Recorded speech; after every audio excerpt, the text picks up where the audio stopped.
5 years ago, this fourth down, fourth quarter touchdown pass gave Joliet Catholic Academy the Illinois State 5A High School Championship. 3 years later, this defensive stop preserved a one-point win for the title in 4A. Today, the Hilltoppers try to go to the head of the class in 5A again. Coach John Thorne and his Tigers have a new school with a new name, Wheaton Warrenville South. But they're the same program that led last year's 5A title game until Mount Carmel scored on this run in the final minute for the championship. Then it was jubilation for the Caravan. And desolation for the Tigers, who took the defeat hard. They've worked a year for another chance. They have it today. Stay tuned.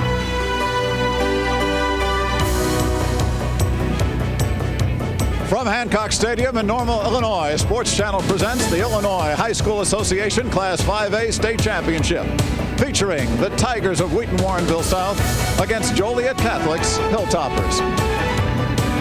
Hello again, everybody, and wonder of wonders, the sun is out here in Bloomington Normal. It is a fabulous day to finish off a football season in Class 5A and 6A, and we are going to bring you what we hope will be some more outstanding football.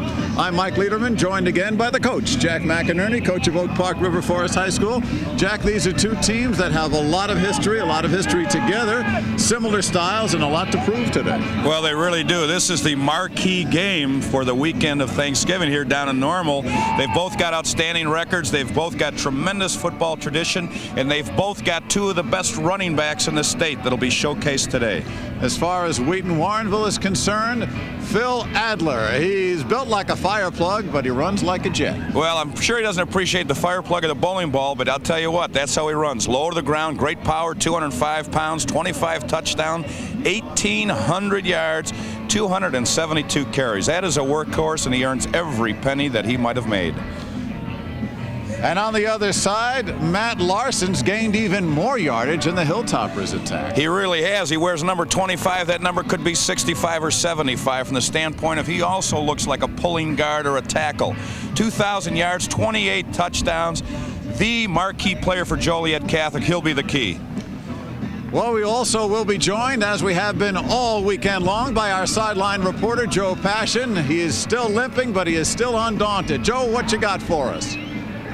All right, thanks very much, Mike. Weather conditions today, as you mentioned, a lot different with the sunshine out here. Temperatures around 35 degrees and winds coming out of the south-southwest at somewhat of a blustery 15 to 20 miles an hour. So it should make it an interesting kicking day today. But first, let's meet the teams you'll see in this Class 5A championship game and send it to our public address announcer, Steve Adams. And now, ladies and gentlemen, introducing the coaches and players for this Class 5A state championship game, featuring the Tigers of Wheaton Warrenville South and the Hilltoppers of Joliet Catholic Academy. First, introducing the starting defensive lineup for Joliet Catholic. Let's meet the head coach, Bob Stone.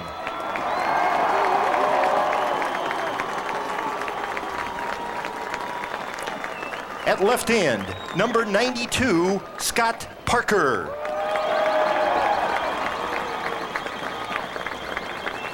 At left tackle, number 77, Brian Leiker.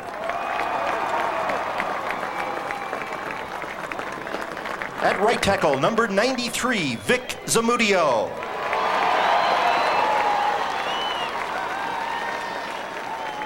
At right end, number 71, Mark Day.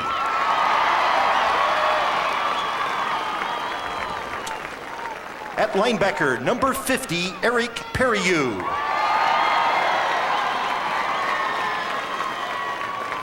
At linebacker, number 51, Casey Talbot. At linebacker, number 52, Matt Allen. At linebacker, number 7, Joe Pilara. At defensive back, 41, John Fitzgerald. At defensive back, number 43, Matt Price.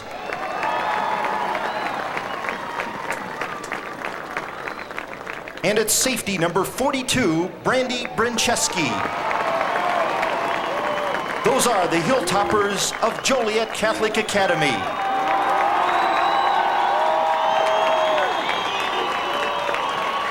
And now let's meet the starting offensive lineup for Wheaton Warrenville South. Here is the head coach of the Tigers, John Thorne. At left end, number 8, Ken Sonnenberg. At left tackle, number 59, Chris Kirby. At left guard, number 53, Charlie Wiggins. At center, number 50, Rich Thomas. At right guard, number 64, Pete Economist. At right tackle, number 73, Steve Anderson. At right end, number 40, Jim Johnson. At quarterback, number 10, Ben Kloss. At halfback, number 2, Bob Nelson. At flanker back, 85, Ryan Martin. And at fullback, number 32, Phil Adler. Those are the Tigers of Wheaton Warrenville South. And now, ladies and gentlemen, introducing the officials for this Class 5A state championship game. The referee is Paul. All right, there's the situation. Standing room only crowd here at Hancock Stadium on this Saturday afternoon for the Class 5A championship game, and two teams that had remarkable entrances to get here. First off, let's meet Wheaton Warrenville South and the Tigers of Coach John Thorne, of course, as we know, here for their third consecutive year, and they are out of the far western suburbs of Chicago and the very difficult DuPage Valley Conference. And talk about a difficult road here to Bloomington Normal. How about this one? They had to get by York first, knock off a very good Niles Notre Dame team, and then beat a very excellent Lake Forest team in their win over Rockford Boylan. Those two shutouts, a big plus. Joliet Catholic also had a couple of shutouts. The Hilltoppers of Joliet Catholic Academy, Coach Bob Stone, their tradition is well known. 7 championships already over the years, 3 different head coaches. They are out of the southwest suburbs of Chicago, their road. Shutouts against Shepherd and Andrew, and then big wins over Bloomington and number 1 ranked Mount Carmel to get here. And of course, the officials are also a big part of every championship game. And like the players and coaches, they too are number 1 in their class. Now let's send it back up to our other number 1 guys, our play-by-play and color commentary and announcers upstairs, of Mike and Mac. Thank you, Joe. The official, the referee, is Paul Kindle from Roxana, and we are set to kick off. Joliet Catholic with Mike Van Tassel to kick off. That's number 2, Bobby Nelson. He is the deep back with 4.5 speed, and Van Tassel, the sophomore, to put it in play. Nelson at the 10, 20. Nelson with room, 35. And Bobby Nelson gives the Tigers good field position to start across his own 35-yard line. A 26-yard return. Mike Ostrowski, a junior linebacker, number 90, to make the stop. And we are underway. There is Bobby Nelson, and we're going to hear a lot from him. He hasn't gotten the attention that Phil Adler has, but he certainly has a lot going for him as well. If they shut Adler down, Nelson is the key for Wheaton South. He's got tremendous speed, and the AstroTurf should help him. Deuce backfield for the Tigers behind the senior Ben Kloss at quarterback. Phil Adler and Nelson are the backs, and the first give held on to by the quarterback. Oh, he's gone. And Kloss has got all kinds of daylight. Ben Kloss dragged down from behind by Eric Perry, the linebacker, but a pickup all the way inside the 20-yard line of the Hilltoppers. What a number 1 call, a 47-yard gain for Ben Kloss of the Tigers on the first play from scrimmage. It's an outside veer. They all wall down. He rides the fullback outside. You can see right there. They take Adler. That's the key, and off goes the quarterback. A big play. The key is they're trying to try and shut down Adler, and the key could be the quarterback and the tailback today. to receiver split right, the split left. Flags go down, and the give is to Nelson, and he gets nothing, but this will all be academic as we'll check the penalties here. 47-yard run, so we were saying watch Adler, watch Nelson, and so the quarterback takes it on a keeper and goes nearly half the distance of the field. And the reason he did is because Joliet Catholic put 2 guys on Adler, and they let the quarterback go. Off he went. Illegal motion, decline, 2nd down. With the loss of yardage back to the 19, Joliet Catholic declines the penalty, giving Wheaton now a 2nd and 12. Plus Adler, Nelson, the backfield, with the receivers Sonnenberg, Jim Johnson, and Ryan Martin out there on the flank, number 85. The line, Kirby, Wiggins, Thomas, Economos, and 298-pound Steve Anderson over there at the tackle spot. A 2nd and 12 now. Receivers to the right. Reverse. And the reverse. He's got running room. And with running room to go. And a key block was Look thrown out, by an official. Doug McLeod with the official's help. And Doug McLeod, normally on defense, comes in there. And he goes 19 yards for the touchdown. And after 3 plays, Wheaton is on the board. Great call. Going back again, showing flow one side with Adler and coming back with the reverse. And actually, the inside linebacker, the only guy that could have made the play on that was walled off by the official, and he was able to get in there for the touchdown. Great call, great execution. Doug McLeod, who makes his mark normally on defense, he's got 9 interceptions on the year. Now he will kick the point, as he has been Mr. Offense right here, at least at the beginning.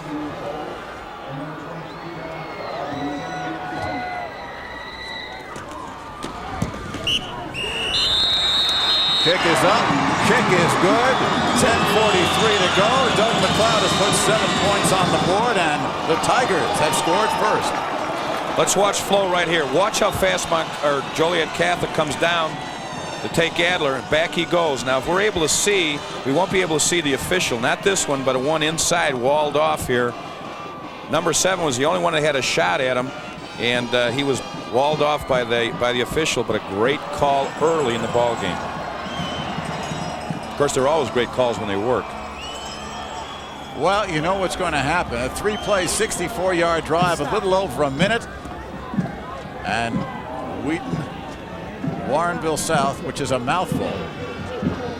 Used to be Wheaton Central. New school, new name, many of the same kids, certainly the same program. And right now they've got the lead 7-0 after the first series from scrimmage. Well, originally in Wheaton there were 3 high schools, Wheaton North, Wheaton Central, and Wheaton Warrenville. And you can see in the last 5 years how strong the Wheaton Warrenville program has come on under John Thorne. He's been there 13 years. The last 5 years they have really been the top, one of the top programs in 5A. McLeod will kick off for Wheaton. Mike Sopko and Brian Alcala are deep. This will be Sopko with the AstroTurf bounce on his own 6. Sopko across the 20. He is tripped up quickly as he gets to about the 24-yard line. David Mickelson coming in there to make the stop after the 17-yard return. And Joliet Catholic will go to work now for its first attempts from scrimmage after trailing 7-0. You look at Bob Stone, 4th-year head coach. And there are all their title game appearances under several different coaches, starting back with Gordy Gillespie in the 70s, Jack. The halls of Joliet Catholic have an awful lot of trophies. It's a gold mine, so to speak. Chodorowski, the quarterback, and he hands to Larson. First carry for Matt Larson. He gets to the 26-yard line. Steve St. Meyer coming up from his cornerback spot to make the stop. Chodorowski is the quarterback. Ben Henley is the upback or fullback in the I. Matt Larson. Mike Sopko, the other running back. McEwen and Fitro, the receivers. And the line, Crow, Bouchard, Basil, Hetman, and 300-plus-pound Nick Ragusa. A lot of beef on that Hilltoppers front line. There is Chodorowski, 5'11" senior. And once again, this is Larson. And Larson is bottled up, gets out to the 28-yard line, a gain of 2 more. And he is met by a couple of folks in white, led by David Brumfield, number 55, on the defensive line. And the line for Wheaton Warrenville, Misavage, Mickelson, who's somebody John Thorne is especially proud of over there at left tackle, Brumfield, Steffi, Ruck, Olson, and Reams. St. Meyer, McLeod, LaFido, and Hayden are the defensive backs. Third down, call it 5. First pass for Ray Chodorowski, looking for Sopko. Now he's looking deep, overshoots Sopko, as well as number 31, Kevin Fitro. Mike LaFido on the coverage, and Joliet Catholic goes 3 and out. And we'll see our first appearance by the punter, Tim Pradell. Check it. The punter for Joliet Catholic is Mike Day. You know, we'll see in these first few series each team feeling each other out from the standpoint of defenses and offenses, and kind of getting the adrenaline to slow down a little bit, get the butterflies out, and they'll settle down here. But that early call of the reverse for the touchdown was a big play, because that's going to hold back the pursuit of Joliet Catholic. McLeod takes it on his 35, gets the good bounce on the fumble, and McLeod again. So far this has been Doug McLeod day, and it's not over yet as he crosses midfield down to the 45. Let's go to Joe Passion. Mike, down on the sidelines, the defensive unit of Joliet Catholic getting a tongueful from defensive coordinator Corey McLaughlin, explaining to his linebackers, Talbot and Allen, how they have to key on the quarterback when they're on defense and not let the inside angle block take them out of the play, as happened in the last series of downs. Back upstairs. 36-yard punt, 15-yard return. Once again, Wheaton Warrenville, it's Kloss goes on the quarterback option, and penalty flags fly. Tackle made by Mark Day and Scott Parker, the defensive ends. I think we had a mix-up in the backfield, even though we still had the penalty. There was a mix-up there. There's the Joliet defense. Parker, Liker, Zamudio, Day, Periu, Talbot, and Matt Allen. And the defensive backs, Pilara, Fitzgerald, Price, and Brandy Brancheski back there at the safety spot. Legal motion on the offense. Repeat, first down. You know, Mike, both of these teams have reputations for the offense because of the marquee running backs that they both have. But really, the reason they have gotten here so consecutively and have had such a great tradition is because of their defense. They both play excellent defense, and that is how you get on the road and finally make it down here to Normal. Here is John Thorne, who's been down here the last 3 years. He's come up second twice. Now he's got the lead. First again, first down and 15. This is Adler again, and here's John Thorne's quote. I remember how painful it was for the players, coaches, and the entire community after last year's 5A title loss. There was a very controversial pass interference call against Wheaton Central at that time that set up the winning touchdown, and John Thorne was very, very emphatic about how he felt that was an unjust call, but couldn't do much about it after the fact. 2nd and 12.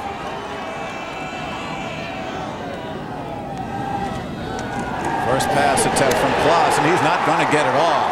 Big rush from Joliet Catholic, led by Eric Periu, and he's congratulated, as football players do, hat to hat. Watch this linebacker here. They're sliding over here, and they got a stun on. You can see him coming right back there. They went man coverage in the secondary, and Wheaton Warrenville didn't pick them all up. Nice job right there of changing up the defense, giving them different looks.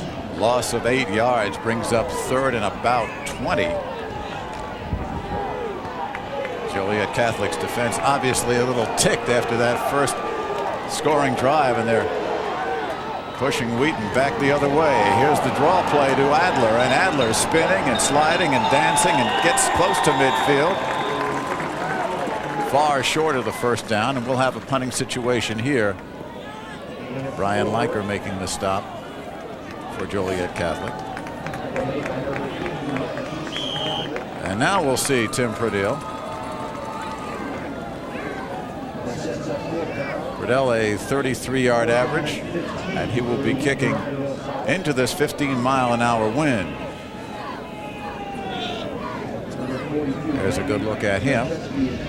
First, Randy Brancheski will be deep. Excuse me, Mike. The wind is certainly a disadvantage, and it goes up and down. It's fluctuating here, but the key for a punter is the fact that he can always get that AstroTurf bounce. as we saw yesterday when an AstroTurf bounce went 35 yards in the Class 1A game. Dead ball foul, delay of game, 4th down. Well, another penalty, the 3rd against Wheaton Warrenville, and this will set them back another 5 yards. So Purdell will let it go from about his own 35, and Brancheski moves up to his 20. Again, he's kicking into the wind. No rush. Purdell gets it off, and it's short. Brancheski at the 26. To the 30. He is snowed under by Steve St. Meyer. 4-yard return after a 30-yard punt. We will see Joliet Catholic on offense when we come back. 6:09 to go first period. Wheaton Warrenville South has the lead.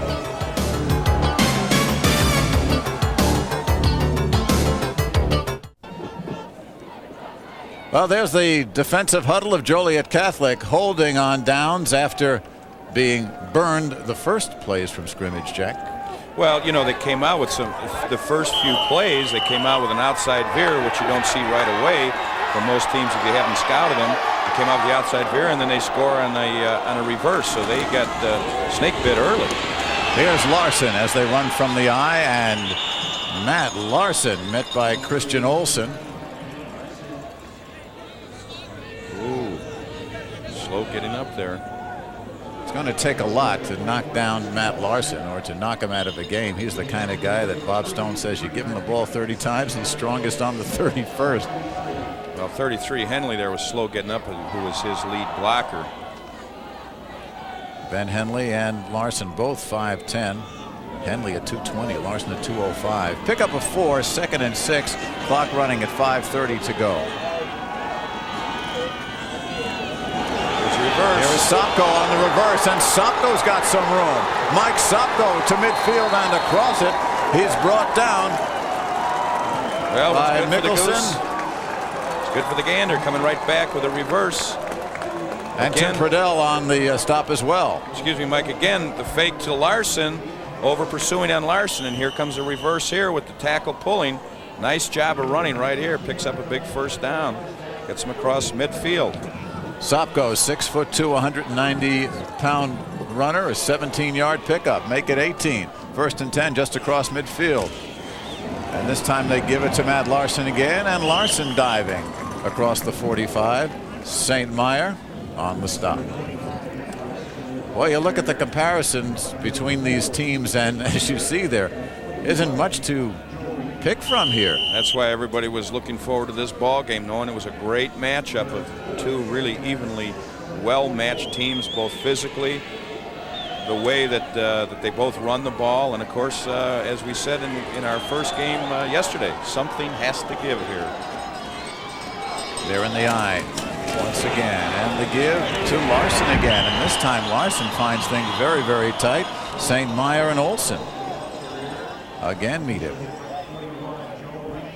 Clock running with 4:15 to go, and it'll be a 3rd down. There's Steve St. Meyer.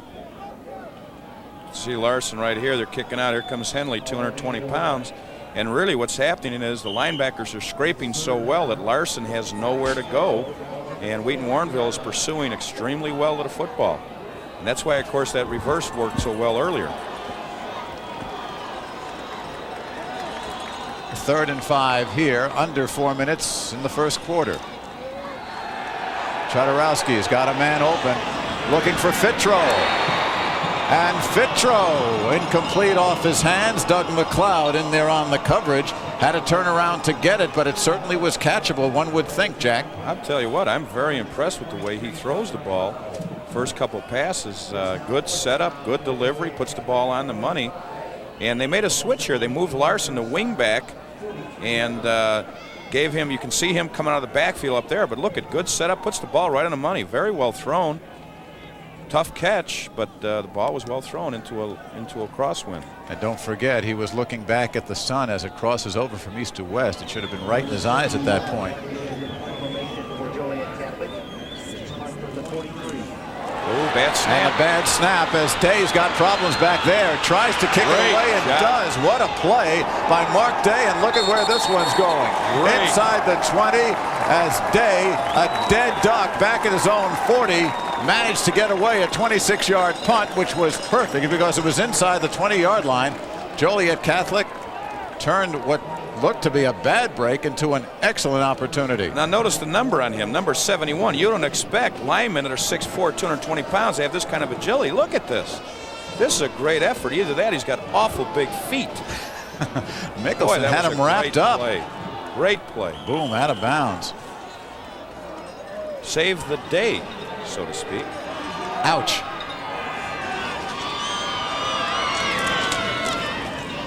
Quick hitter, this is Adler, and Adler's got room to the 50.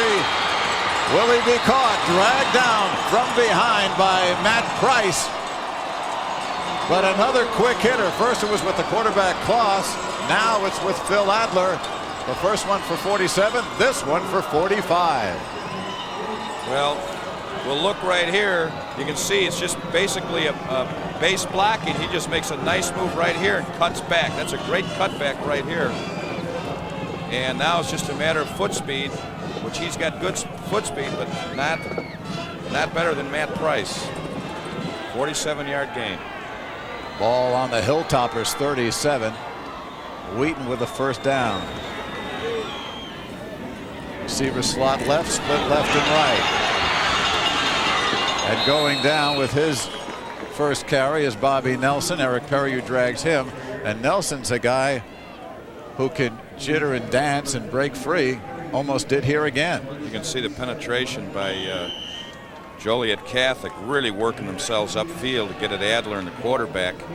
And just they're playing gap now, and they're just firing the gaps. They're not taking on a man. They're just shooting the gaps, and they're trying to make something happen, playing very aggressive defense. Perry on the stop, under 3 minutes to go. Gain of 2. Now they're in the eye. Going through again, tackled by Joe Pilara, is Phil Adler. And Adler gets the ball just this side of the 30 for a third down and about 3. 7-0 Wheaton over Joliet Catholic.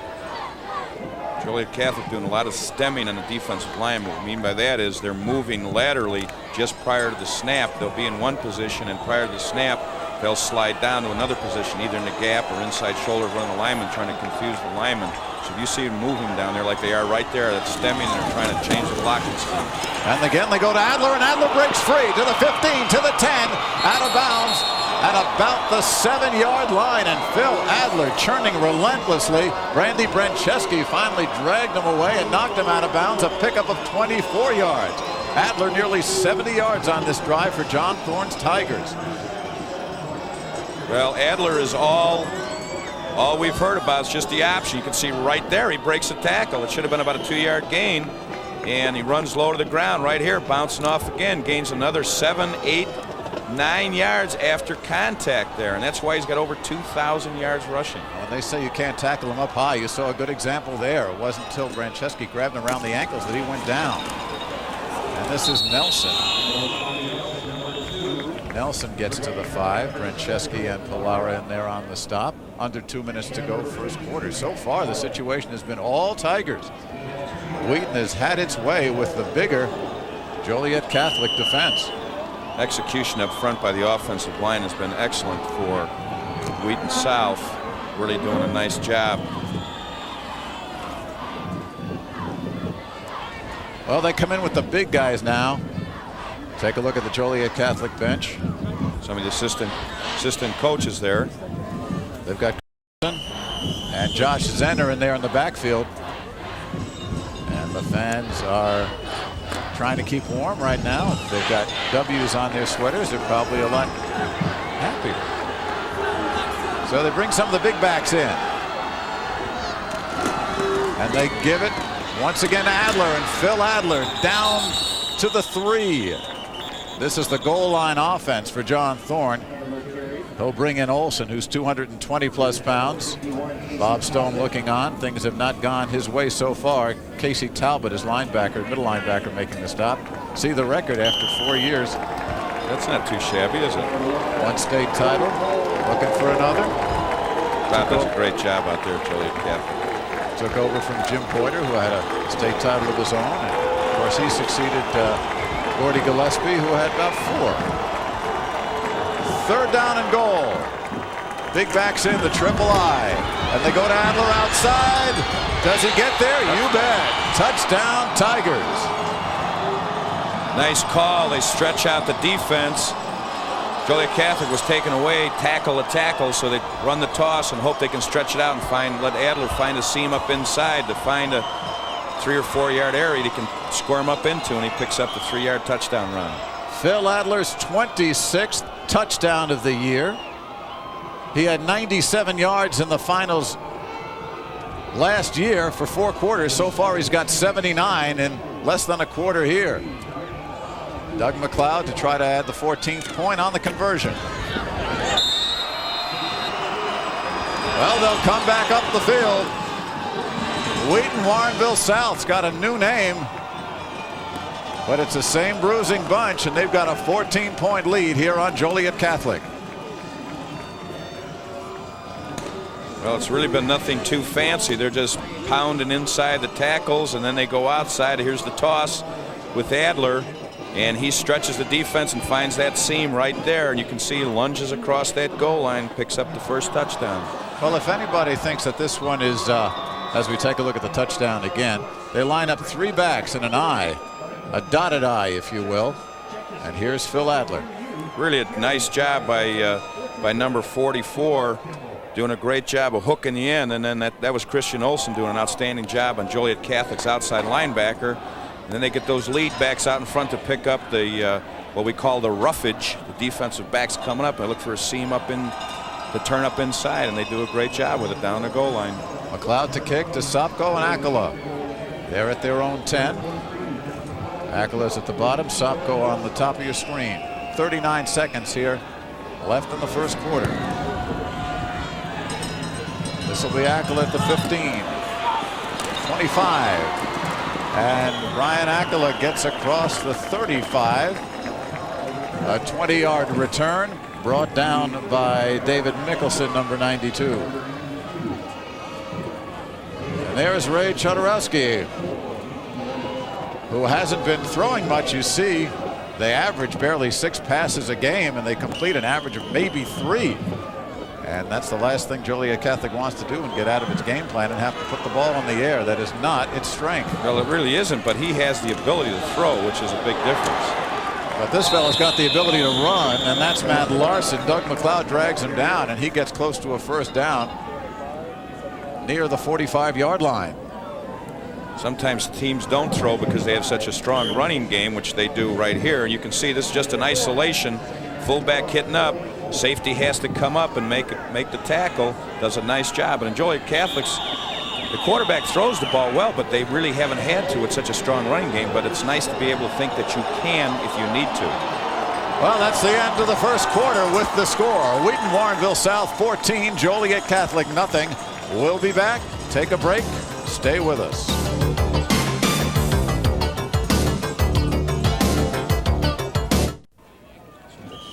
Well, Bob Stone finds his team down 2 touchdowns going into the second quarter. Of course, he upset previously unbeaten Mount Carmel to get here. And was there any question of a letdown? Not to Stone as we start the second quarter.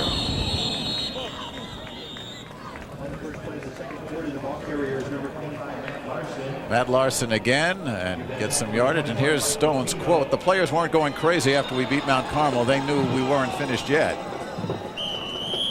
Well, they better get started soon because they are down 14 zip right here with good field position near midfield after the pickup for the first down by Larson. Matt Larson again. This time the holes aren't there.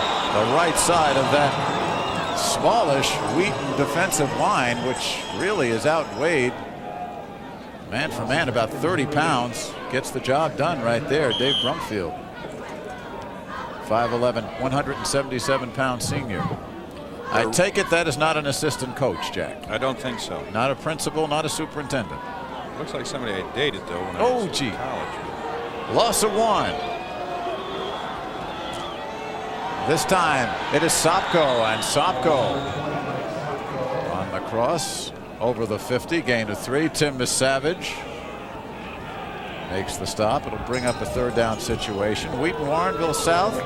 First possession, 64-yard touchdown drive. Doug McLeod going around end for the first one. First quarter rushing, you see Wheaton, big edge there, better than 100 yards. Wheaton's defense has really been outstanding. They are undersized, but they've been out-quicking Joliet Catholic in gap control and really doing a nice job thus far. Brad McEwen, the receiver to the right, but this time it's Larson. And Larson, being strung out, gets down to the 43. He will be short. Christian Olsen and the rest of that linebacker core pursuing him sideline to sideline, and Olsen's going to be about 3 yards short of the first. You can see right here how they're sliding down the line. Linebackers are coming. They got pinned in slightly here, but just really good open field tackling and good pursuit. They're just getting to the football. LaFido missed him, but his teammates followed up, and this will be a 4th and 3. And Mr. Day, who got off a punt, and no one really here knows how he did it, with a bad snap and all sorts of defensive pursuit. Now it's a high snap. It's another challenge, and Day gets this one off into the wind. Fair catch called for at about his own 18-yard line by Steve St. Meyer, and Wheaton will go into business again after a 26-yard high punt into the wind, which might not look like much in terms of yardage, but it did the job. No run back. And Wheaton now is back around its own 19-yard line.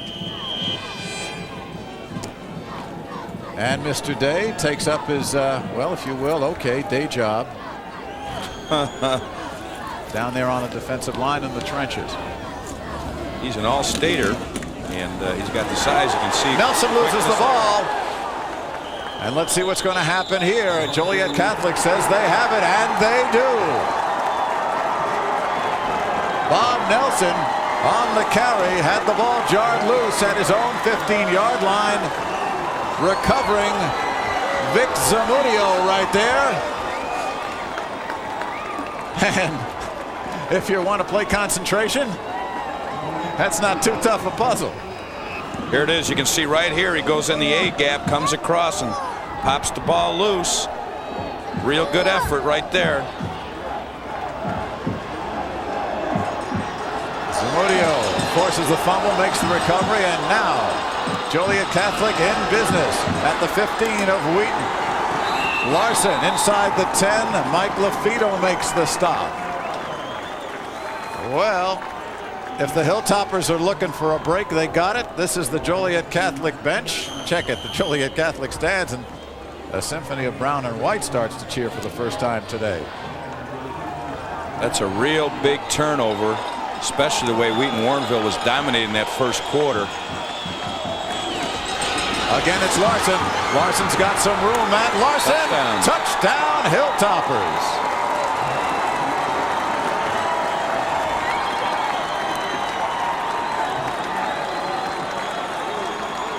Big turnover early. They punch it in. Now they're right back in the ball game. When at first it looked like it could be possibly a rout, but especially the way Wheaton Warrenville had been moving the ball. Now this pumps them up again and gets Joliet Catholic back in it. John Cherry to try the point. And look at this, folks. 8:43 to go. Second quarter. We've got a new ball game. We'll be back.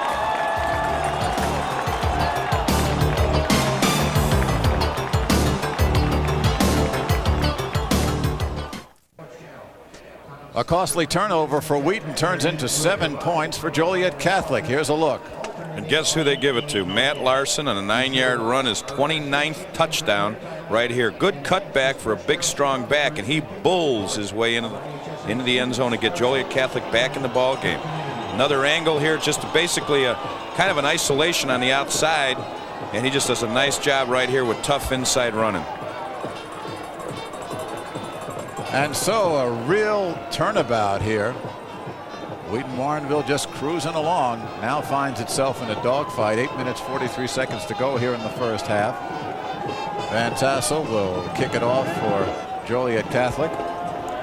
Yardage wise, Wheaton Warrenville was dominating in that first quarter, and just that quick turnover and a touchdown, and now it's a whole new ball game, and the type of ball game that we certainly did expect. Nelson deep. This one's going to come up short for the 25.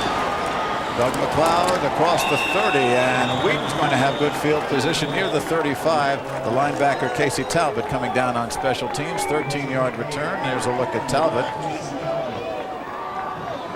Had a pretty good semifinal, a fumble recovery and an interception against Mount Carmel. There's John Thorne, who knows this has got to be a very important series of downs for him after that turnabout and turnover.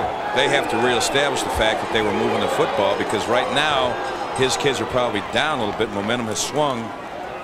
Kloss loses the ball. Another one. Who gets it this time? Again. 2 plays, 2 fumbles, 2 turnovers. Well, they're trying, excuse me, Mike, they're trying to run the option on the outside, and they just mishandled the ball. You can see John a little frustrated there. Got to be wondering what the gods are doing to him again this year. He had a 14-7 lead last season in the final. Right there, pulling it out. You can see he lost it trying to pull it out on the dive fake, and Joliet Catholic gets it. Was that a play on words with the gods? Just, you know, Joliet Catholic is a Catholic school. But Chodorowski gives it to Sopko, and Mike Sopko with flags flying. And there is Mr. Day, who has had a busy one.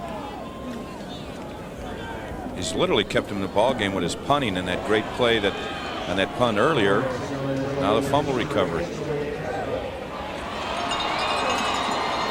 Check the penalty is going to go against the Hilltoppers.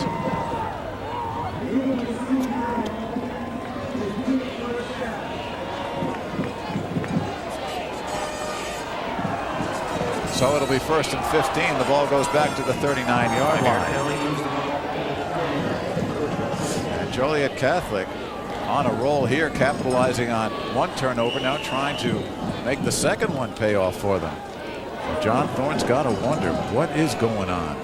Well, that was just mechanically not a good play. The quarterback tried to pull it, and once the ball goes beyond his hip, he should just leave that running back take it. I'm sure that was a read by the way that he ran the play. It was just not a good mechanical play. Henley and Larson in the backfield. This is Larson, and Larson no place to go here with a lot of Tigers on his tail. Mike LaFido leading the pack from the secondary, along with Christian Olsen and Mickelson, number 92. Down to Joe Passion on the sidelines. I need a camera. Tell Tony behind. Okay, Joe, you're on. Go ahead. Down here on the sidelines, we talk about momentum, which has really swung Joliet Catholic's way. Joliet Catholic, of course, has a history and tradition. When they used to be Joliet Catholic High School, this model is indicative of the Victory Tower. The Victory Tower that has a momentum and a bit of tradition and magic to it. And right now, that seems to be going the Joliet Catholic Academy way. Back downstairs, guys.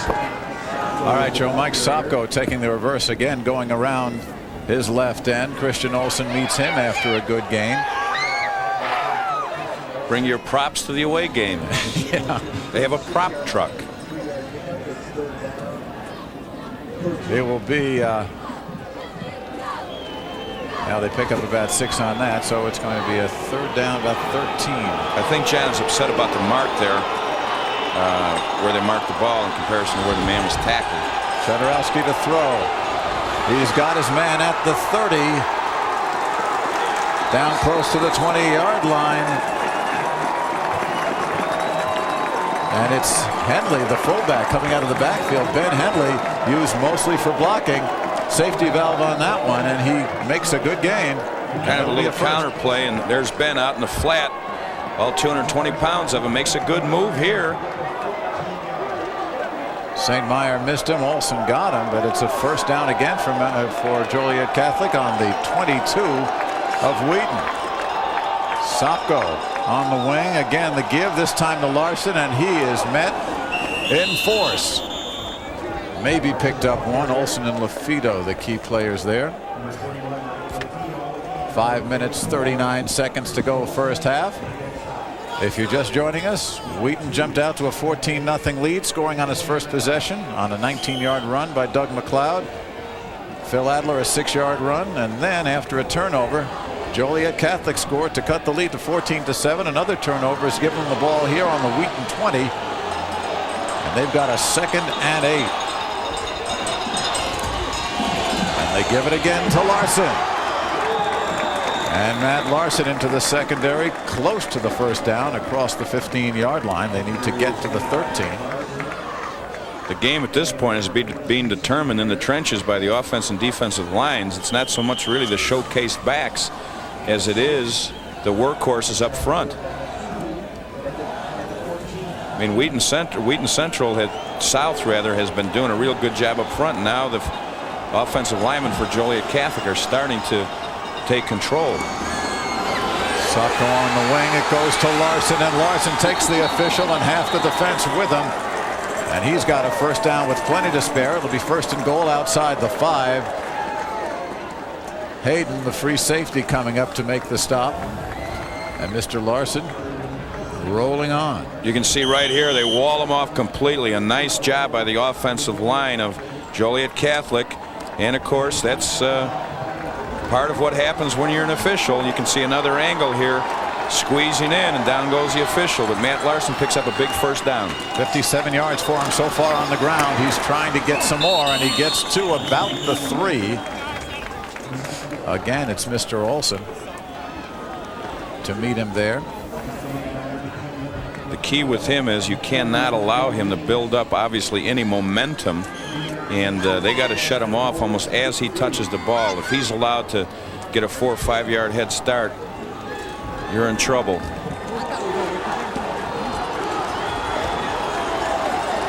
Second down and goal. Larson close to the goal line, about a yard short.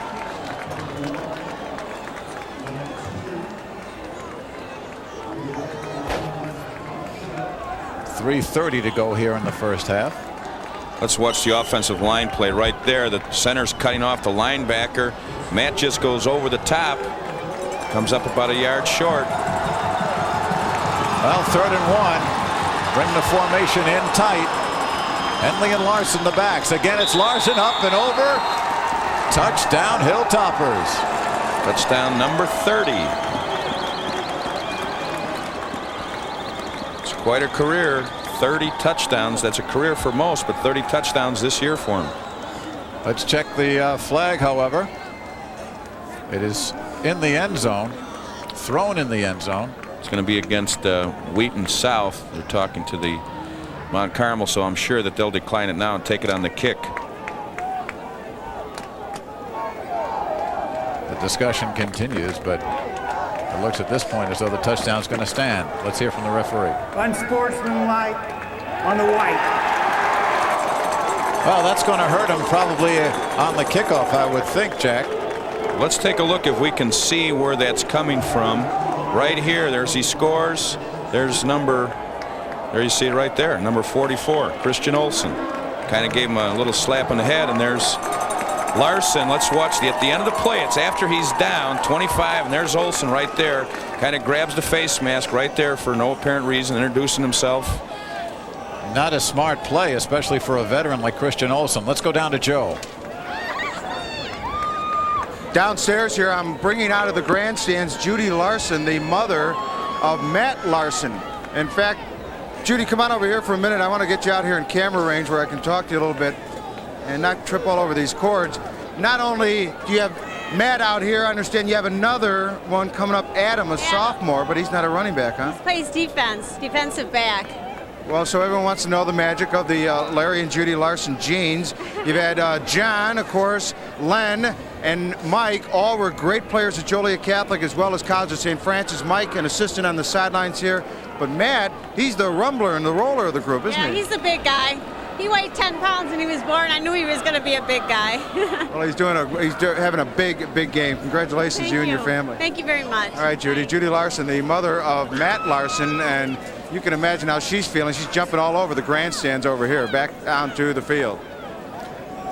3 minutes, 11 seconds to go here. We're still waiting to try for a point. Joliet Catholic has taken a timeout.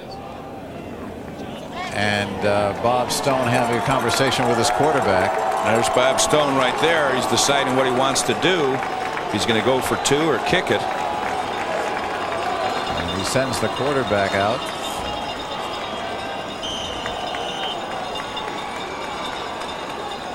And that would indicate that they're going to go for 2. And they are. John Thorne has seen things swivel 180 degrees for his team in the space of a few minutes. They give it to Larson, and Larson this time is stopped. And if Wheaton wanted a shot in the arm, they got it. Kind of surprised, not at the call, but at the cut that Larson made. He never attempted to bounce outside, which, I mean, they took away inside, and it looked like he had some running room outside. I think Bob is going to talk to him about that right now. Well, we have a little bit of a surprise here, so it's still a Wheaton lead, but only by a point, as opposed to being a tie ball game. We're having Joliet Catholic ahead. Seems to be some discussion here as to the penalty. Now, I don't think he took the penalty there because the ball didn't look like it was moved from the 3-yard line, which would have been half the distance. Let's go back to Joe Passion for a minute. Mike, very quickly, of course, you guys saw Christian Olsen call with a penalty, comes right back with a big stop against Matt Larson. And by the way, I was on the Wheaton sideline a while ago, talk about momentum. Dana Noel, who's the media relations director of the Chicago White Sox, a graduate of Wheaton Central. He's over there. He's telling me about all week long, the entire community, businesses, everybody's feeling that the third time will be the charm for Wheaton, but he's a little concerned about this guy named Larson. We'll back and find out how they do. Back upstairs, fellas. Nelson, McLeod, and Edler, the 3 deep backs, and this is Nelson at his own 17, and Nelson's got that 4.5 speed. He can use it here. Nelson down the sideline. Brzezinski knocks him out of bounds, and Bob Nelson, who had fumbled earlier, redeemed himself with that kickoff return inside the 30-yard line of Joliet Catholic. 59 yards on the return. Brandy Brzezinski had the angle and made the saving stop and knock out of bounds, and Wheaton is back in business. Oh my. You can see right here, it's a left return that creates the wall. They're blocking back right here, and he makes a nice cut outside, and now it's just a foot race, and the backside is taking a good angle on him right here. See good angles of pursuit right here, and there's the face mask right there, which could be called on him. You can get an offensive face mask. Far away, we had a short gainer with Phil Adler going for maybe a yard to the 25. Well, they give him a couple, so it'll be a 2nd and 8. Wheaton with the 1-point lead. 2 fumbles by Wheaton led to 13 points for the Hilltoppers. Receiver split left, deuce backfield. And again, small yardage. Casey Talbot making the stop on Phil Adler.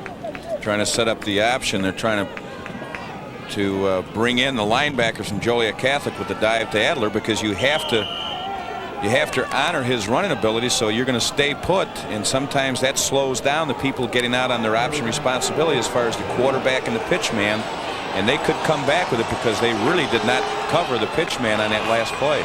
Sonnenberg and Ryan Martin, receivers left. The 2 backs, Nelson and Plas, keeps it, and he is upended.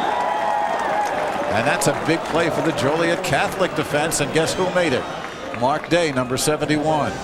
Well, that's the exact play that I just mentioned, that they would come back with the option, and that's what it was. But there they defended it quite nicely.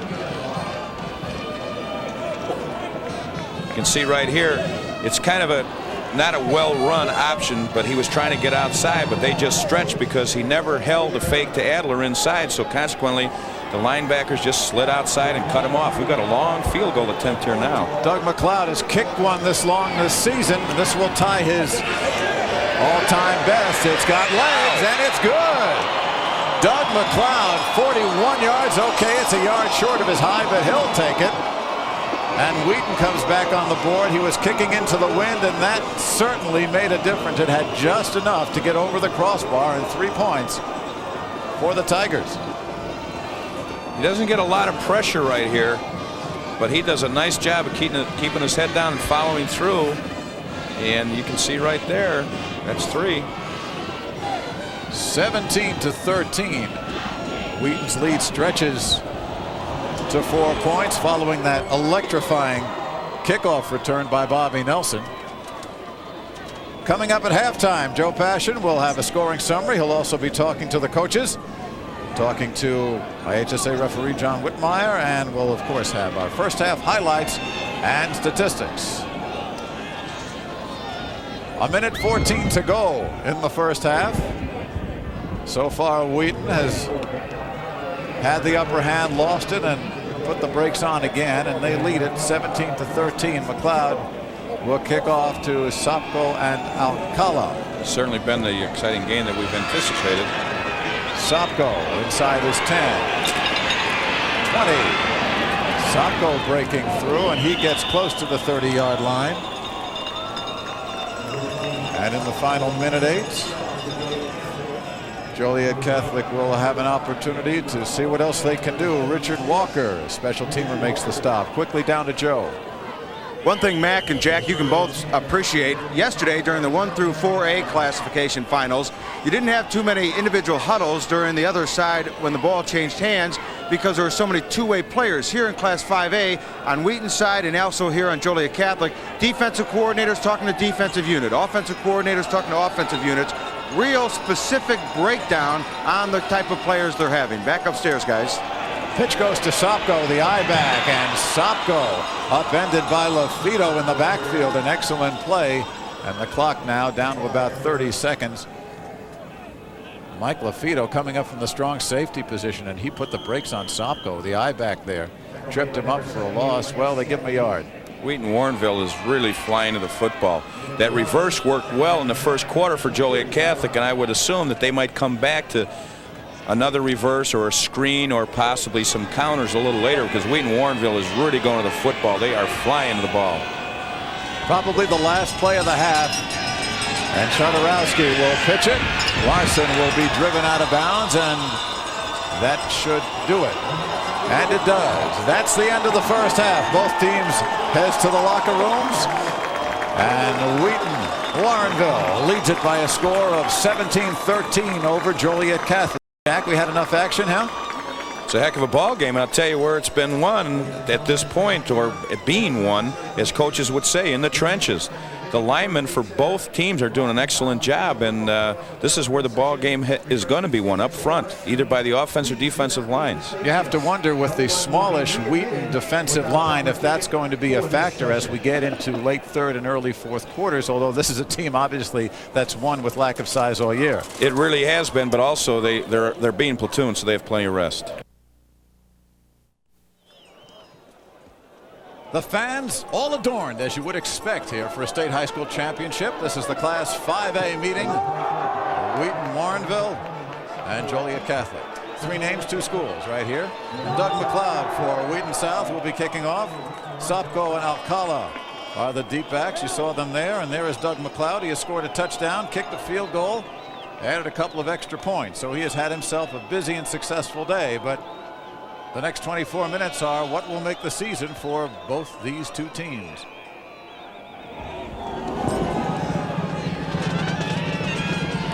Sopko at his 11. Check it, it's Alcala, and Alcala gets up across the 25. He is met by Richard Walker again, first man down, number 76, and there is Brian Alcala. And Joliet Catholic will go to work. 17-13 the deficit. I'll be interested to see what kind of adjustments Joliet Catholic has made in their blocking schemes. Wheaton Central did a nice job. Wheaton Warrenville South, excuse me, did a nice job up front in that first half. Now we'll see what kind of blocking adjustments Joliet Catholic can make to kind of break loose Larson. McEwen split right, but they give it to Larson, and Mad Larson to the 28-yard line, and the ever-present Christian Olson, joined by David Brumfield, number 55, making the stop. Right now, very frankly, in the first half and in that first play, Joliet Catholic up front is just being out-quicked by the front 5 of Wheaton Central, Wheaton South. 19th carry for Matt Larson, 68 yards so far on the ground. Second down call at 9, and again they don't get much. Green stops Henley.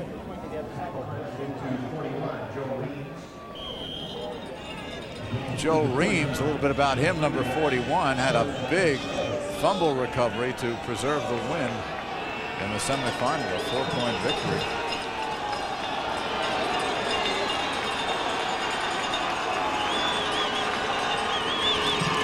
On third down, Chodorowski to throw. He's got a man deep. Broken up nicely by Hayden, but we have a penalty flag down. It'll be pass interference apparently against Kerry Hayden, number 45. Chodorowski throwing.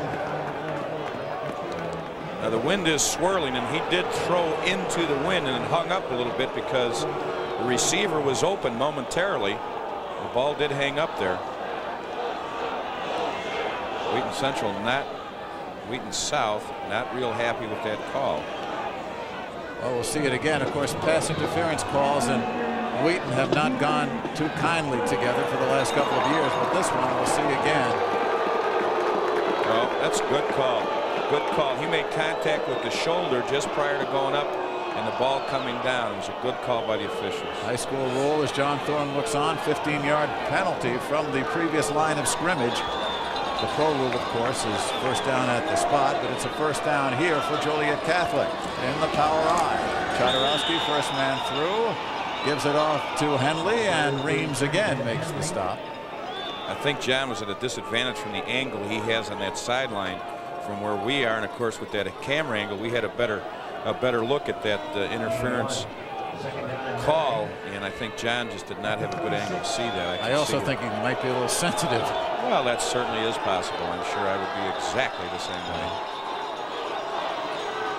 On second down and 9, here is Larson. Larson gets into the secondary. He'll be about 3 yards short of the first down, crossing midfield to the 47, Kerry Hayden.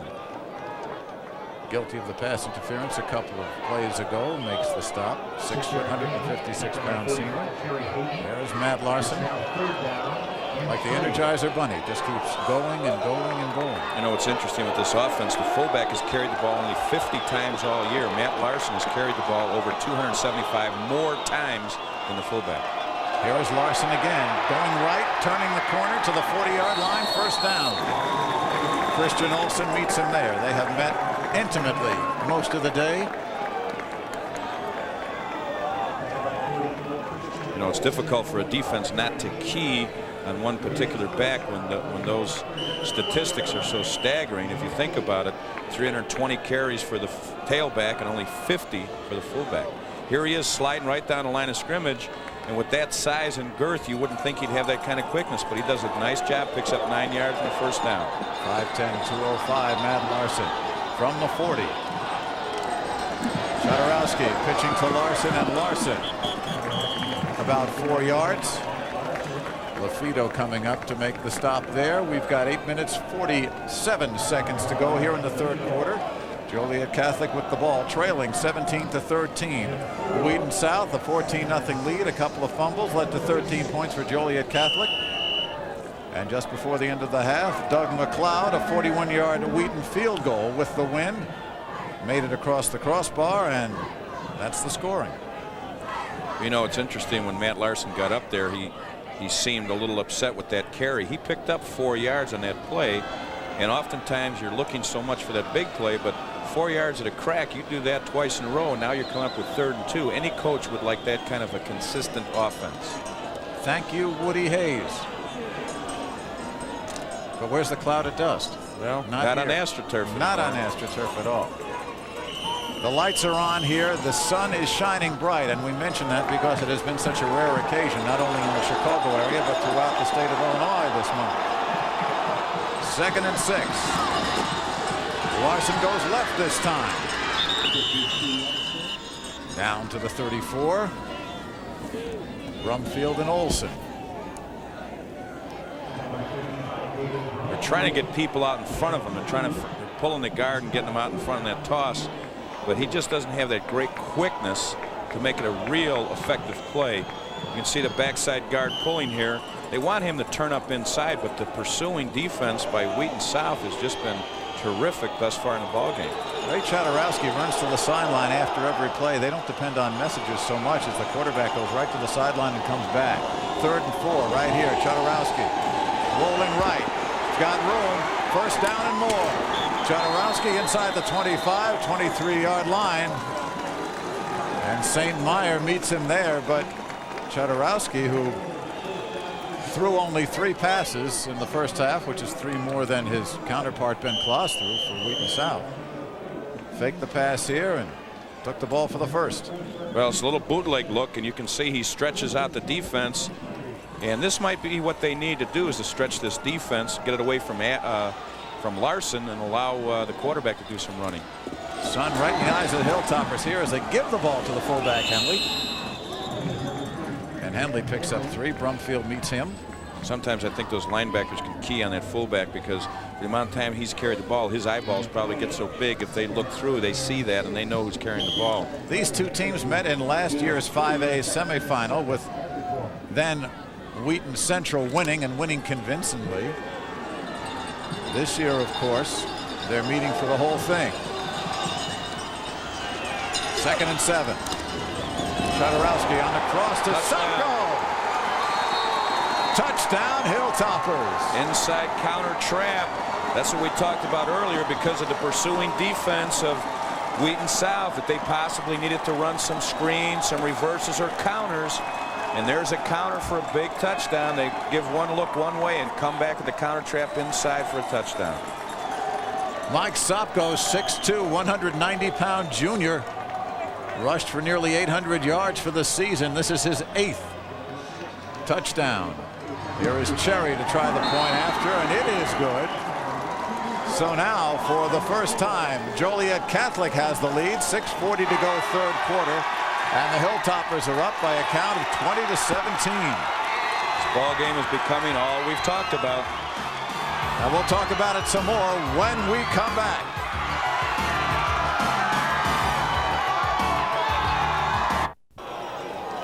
Here's the drive, the finishing drive, 11 plays, 73 yards. That puts them ahead. Watch how they all go with Larson. Here comes the counter trap right here with the wing back. And Larson draws a crowd, just like you do in our hotel restaurant, Mike. But, you know, he's all by himself here. Touchdown. Nice call. They go with Larson, come back at the counter. And this is to cut down on that over-pursuing Wheaton South defense. Well, you know why I draw the crowd. It's all those dollar bills I'm handing out. No, that's that Visa Gold that you flip out there. I gotcha. 6 minutes, 40 seconds to go here. And Van Tassel tries a little squib kick. And Wheaton South is not fooled, coming up with it. I do appreciate you bringing that carry out to me out in the car, though. Very thoughtful of you. Hey, it's a long couple of days.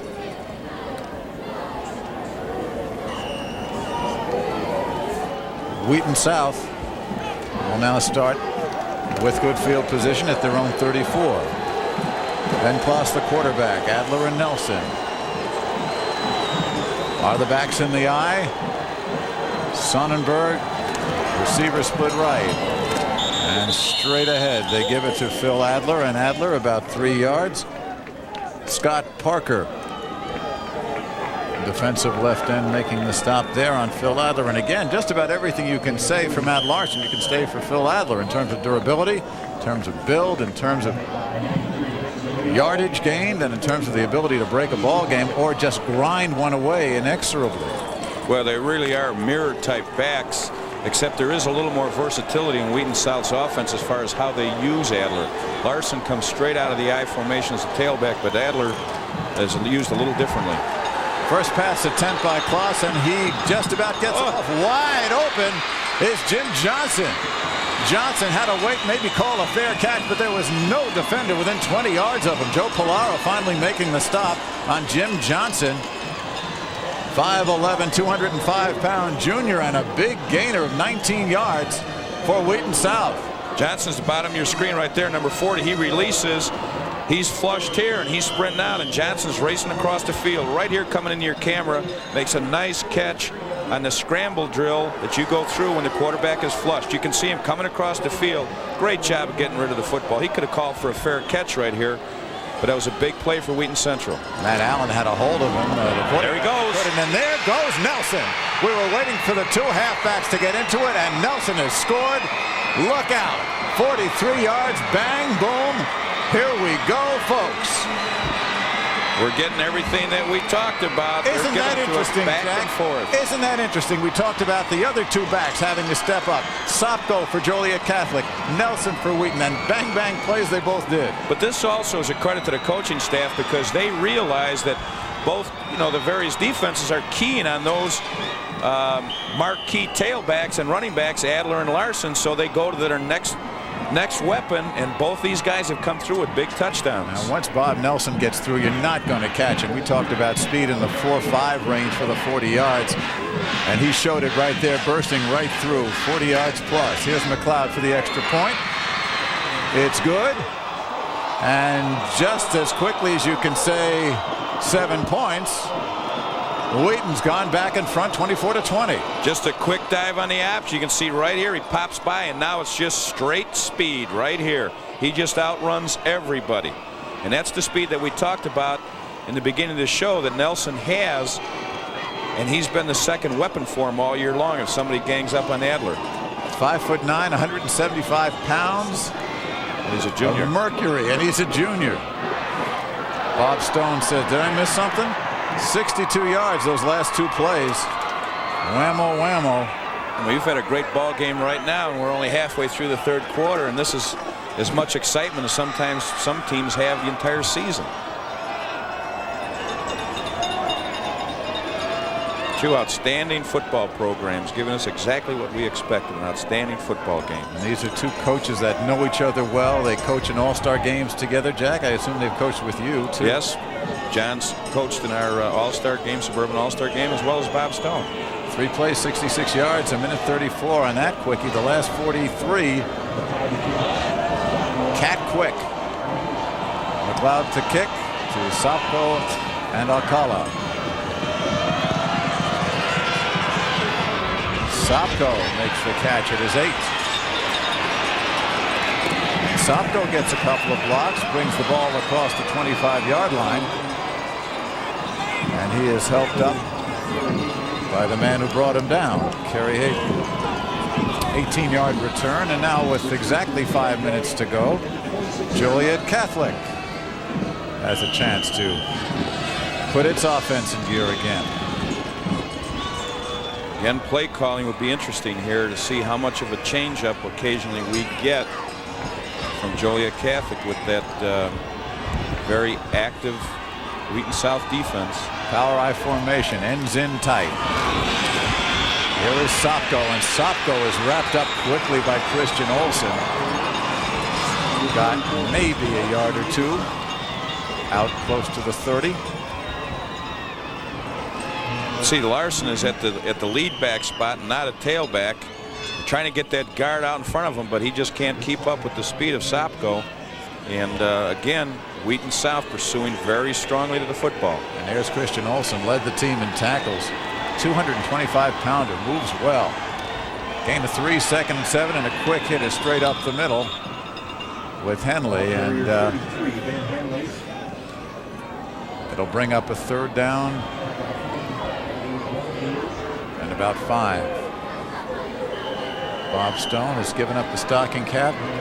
Lights are on here. The sun is shining brightly. Temperatures in the 30s. It is a fabulous day to play ball. They are working, Joliet Catholic is, with the wind in their faces and the sun in their eyes.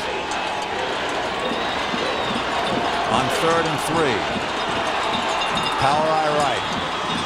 They give it to Larson, and Larson looks to be short, and short by a lot.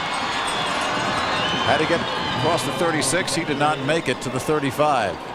They're bringing those defensive tackles right down inside the B gap and taking away that favorite play of Joliet Catholic.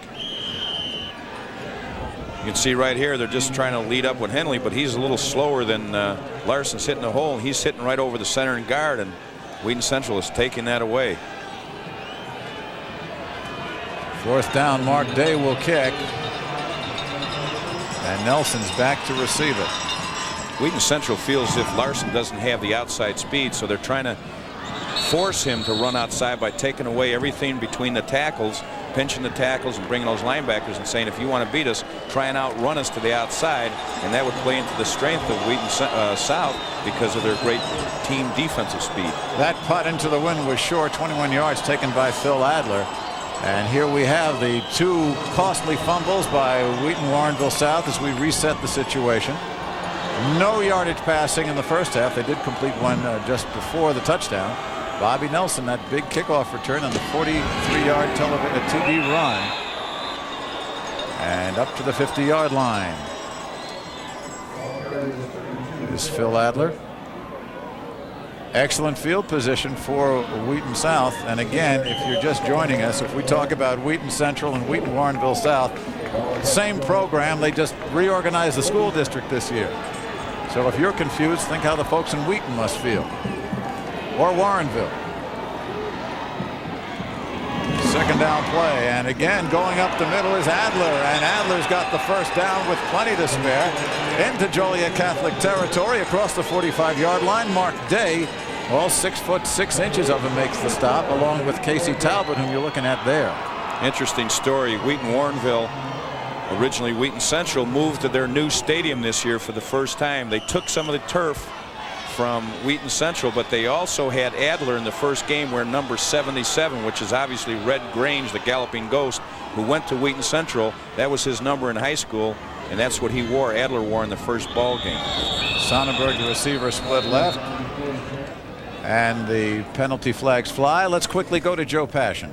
Down here on the near sideline, Joliet Catholic offensive line coach Dave Douglas, the bearded one here, talking with his offensive line. And one problem that they're having, Bob Stone was over here a moment ago talking to the same offensive unit, telling them how they've got to get off the line. They're not getting off the line and pushing the defensive lineman off just enough to get Larson over the line of scrimmage, because once Larson gets over the line of scrimmage, he can pick his holes, as he's done when he's been effective today. Interesting enough, that also says the same story for Adler on the opposite side of the ball. Back upstairs, guys. Martin and Sonnenberg split left after that procedure penalty, and the ball goes to Adler instead, and Phil Adler gets a yard or two. Final minute 25 of the third quarter here. Casey Talbot, the middle linebacker, making the stop. John Thorne giving instructions to Ben Kloss. You know, it's interesting when we look at the offensive line of Wheaton Warrenville. You know, they average 200 pounds, but that average is thrown off big time by Steve Anderson, who's 298 pounds. The line average is more like probably 185 pounds, 190. Kloss on the option, and this is the play that got him close to a touchdown at the beginning of the game. This time, Joliet Catholic quickly sealing up the holes, led by big Mark Day. And that'll bring up a third down at about 12. Ben Kloss will run the ball. As you can see, this is not a passing team. He's thrown only 100 times and completed about half of those. Still more than Joliet Catholic throws the ball. 3rd and 12. Two receivers left. Kloss rolling left. Ducks over Day. Eludes another tackler and a third. Now he's got some room. Great play. Benjamin Kloss trapped 3 times. Takes it to the first down. Brandy Brancheski knocks him out. That must have been about a 75-yard run to gain 13. He probably would have had about a 12-yard sack, and he ends up scrambling and making a first down. Watch right here. It's a sprint out. He gets shut off right here by Day. Scrambles back. Should be tackled right there. Does a nice job here. Good move on the linebacker. Now he's down the sideline for the first down marker right there. Allen, the linebacker, had a shot at him too. Brancheski finally knocked him out of bounds. And after this, Wheaton wants to get this play off because they still have the wind here with about 13 seconds left to go. Two receivers again split left. First down from the 31-yard line of Joliet Catholic, and the give is to Adler, and Adler across the 30 to end the third quarter. Casey Talbot makes the stop, and that is the third quarter. Wheaton, Warrenville South, Joliet Catholic. It is a fight. Right now, it's a 4-point game. The Tigers are ahead and driving.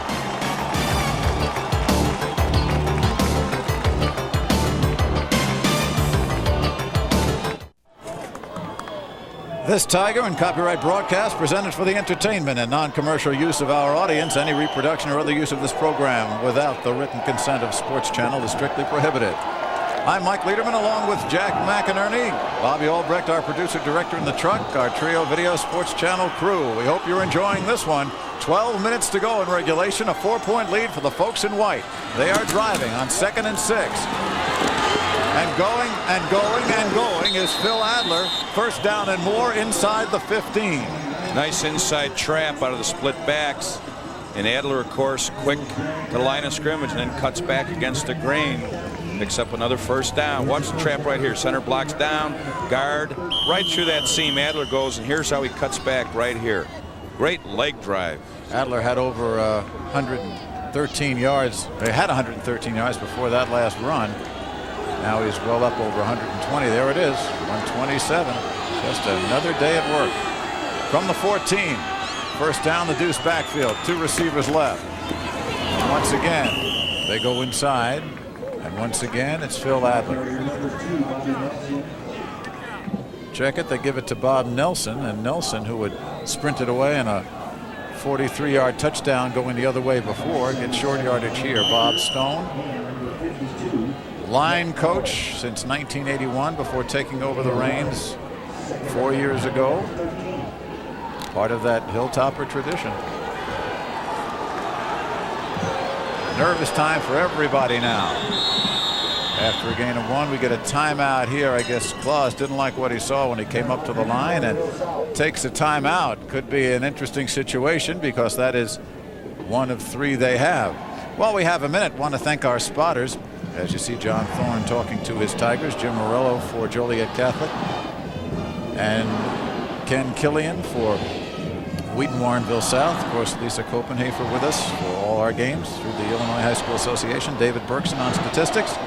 Jack McInerney on drums, and here we are. Well, it's been a drum beater. 10:59 to go. This has been a game of explosions. Big plays for both teams. That was a good timeout by John. He's down in this territory. He doesn't want to take any chances, but the way this ball game is going, you got to take advantage of field position and the opportunity to get some points on the board. And I think he had a personnel problem more so than he was. They were concerned with the defense that Joliet threw up. But it's a smart timeout. No, you can't take those timeouts home with you. All you want to take home is the trophy. No timeouts. Well, he has come close the last 2 years. John Thorne, 13 years at Wheaton. You're looking at the Joliet Catholic fans right there. They're obviously tense here. So is the other side for the Tigers. Second down. 9 yards to go from the 13-yard line of the Hilltoppers. And again inside. Again, it's Adler. And very short yardage to bring up third down. Wheaton South seems to think, and with good reason, that they're able to handle these people up front because they are doing a lot of running in between the tackles. They haven't attacked the perimeter at all, rarely as far as the option or whatever. So it'll be interesting to see if they continue to try to run inside the tackles here down in this red zone, which is inside the 15-yard line. You saw Casey Talbot, the linebacker. He's been in the ball game today bleeding. And now we get whistles.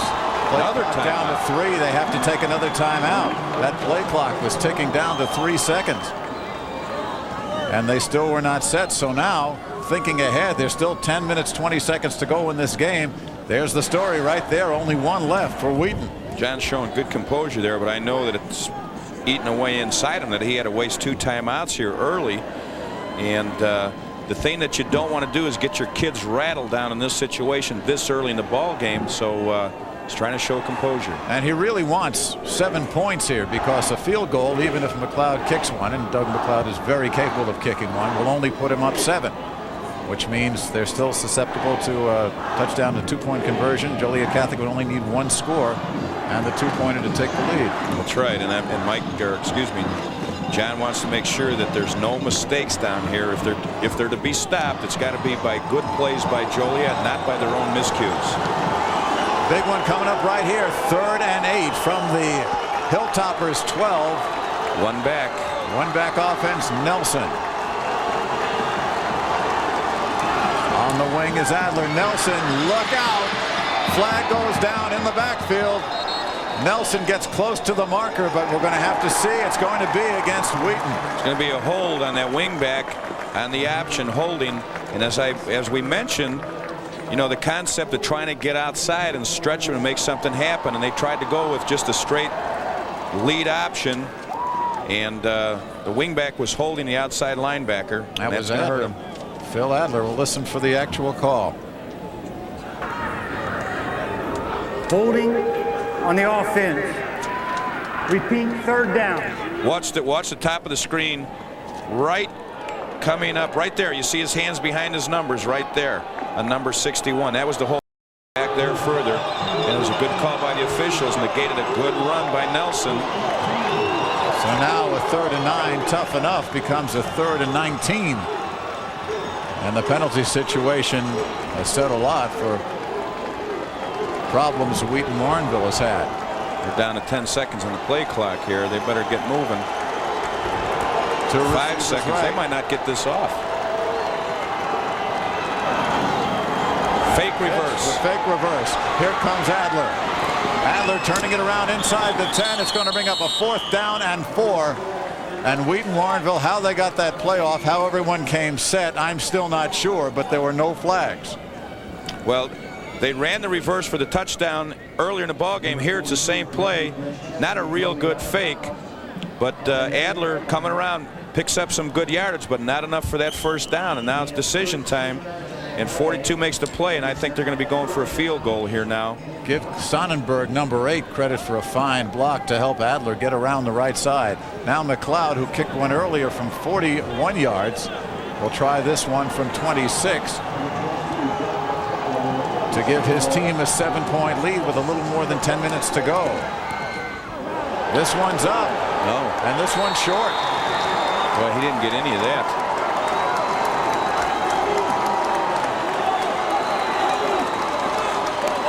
Well, Joliet Catholic has dodged the big one right here. That ball went up and down much like a 9-iron. John Thorne said, how many of these are we going to have to deal with and yet survive? So now taking over on their 20 will be the Hilltoppers. You know, I think too many times we make the assumption, certainly in high school football, that those kind of things are automatic. They're not. They are basically more or less with the pros and colleges, but people too often think that, oh, kick an extra point or kick a field goal, it's that simple and that much of an assured play. It's not.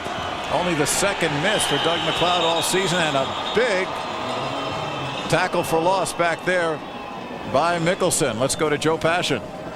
Down here on the sidelines moments ago, talking with Joliet Catholic running back Matt Larson, asking him why they're not getting the running game going, Mike and Jack, and he said the defensive linemen and linebackers from Wheaton are coming in an angle blocking or angle, coming in at the ankles and knees of their offensive linemen. They're not getting off the ball. Coach says get off the ball and get Larson outside. Flag goes down. Sopko goes around the right side for good yardage, but penalty flag thrown in the backfield. It'll be an illegal procedure or an illegal motion against Joliet Catholic. First indication. Mike Sopko had the big touchdown run to give Joliet Catholic the temporary lead until Bobby Nelson came back and tore off a run of his own to get the lead back to the Tigers. Check the call. Illegal motion. Repeat down. Interesting, these 2 penalties and the drives have hurt right here.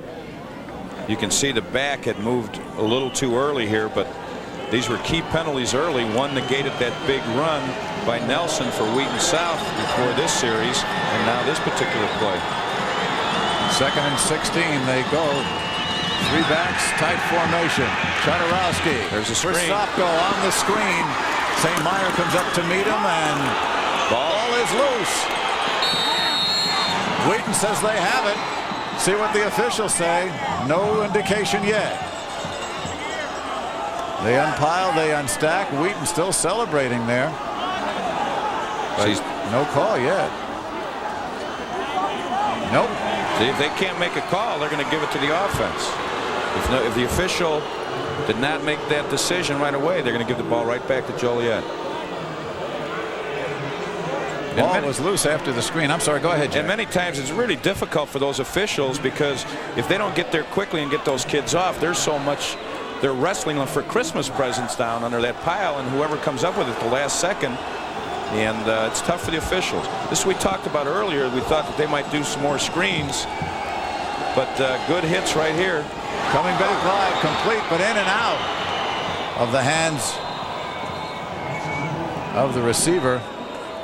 Wouldn't have been a first down anyway. Defense by Olsen. That was on third and 11, looking for Kevin Fitro, but the ball bounced off his hands. Still, you're right, Jack. It was short of the 30 where they needed to go. So a fourth down play, and Mark Day is going to kick this one away. Let's see right here. He tries to cut back. He gets a helmet right there on the ball. You can see the ball loose right here. And it's just like throwing a Christmas present out at my house with 5 brothers, whoever got it. McLeod back. That is on 47. Tries to turn the corner, and an excellent tackle made over there by number 31 for Joliet Catholic, Kevin Fitro. Still, good position for Wheaton South when we come back.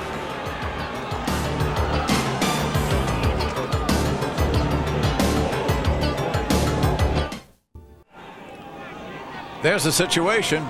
Wheaton South's got the ball and the 4-point lead. 8 minutes and 14 seconds to go. Joliet Catholic having to give the ball up after failing to make the first down. 33-yard punt by Mark Day.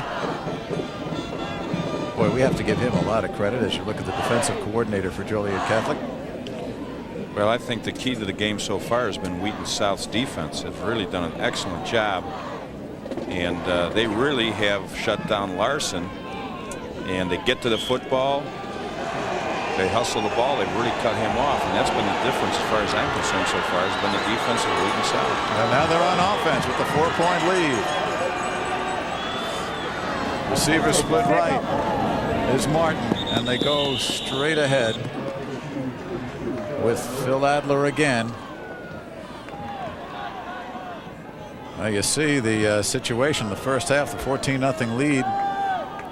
Joliet Catholic coming back with 13, then the field goal. Each team a touchdown here in the third quarter, and that's where we are, 4 points plus for Wheaton.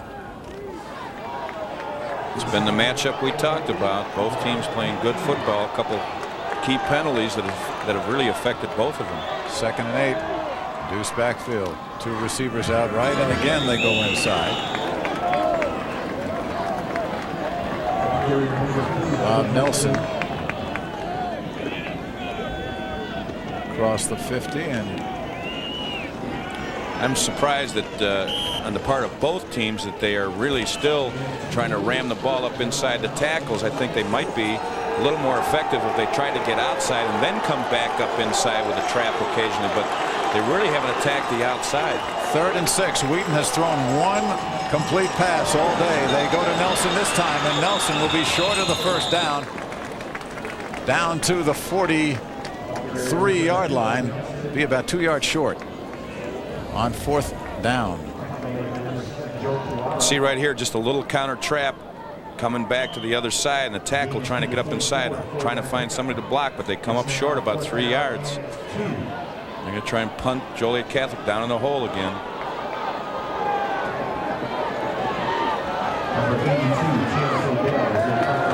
There's Pradell, only his 2nd punt today.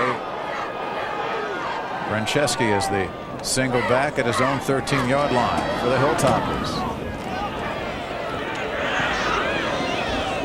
And that one took a bounce, and it will be down by the 20-yard line, but let's see, maybe it wasn't touched. It was touched. The official threw the marker there on the 20, and that's where they'll mark it back to. It rolls inside the 10, but that little beanbag is over by the 21-yard line. Right, that's where he initially touched it.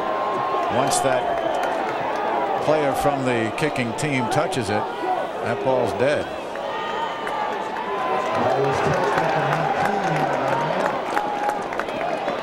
So now the situation, Joliet Catholic down 4 at its own 19, 6 minutes, 8 seconds to go.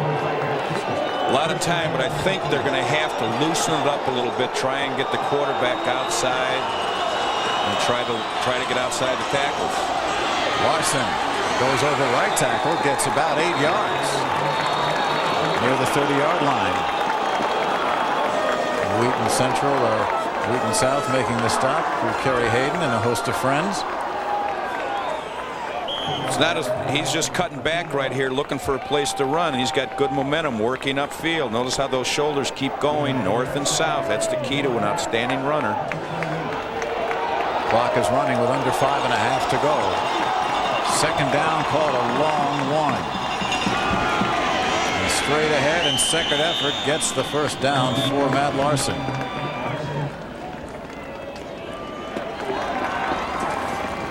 Christian Olsen leading the defense there, but the ball is in first down territory. Boy, a lot of rushing today, and Wheaton, led by Adler, 258. Joliet Catholic about 80 yards back of that. A couple of those plays, you know, we had I think 3 plays of over 40 yards, so those were within 3 plays, added a lot to Wheaton's stats there. This is Sopko, and Sopko to the 38.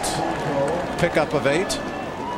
Reams and Olsen on the stop. 4:40 to go when counting.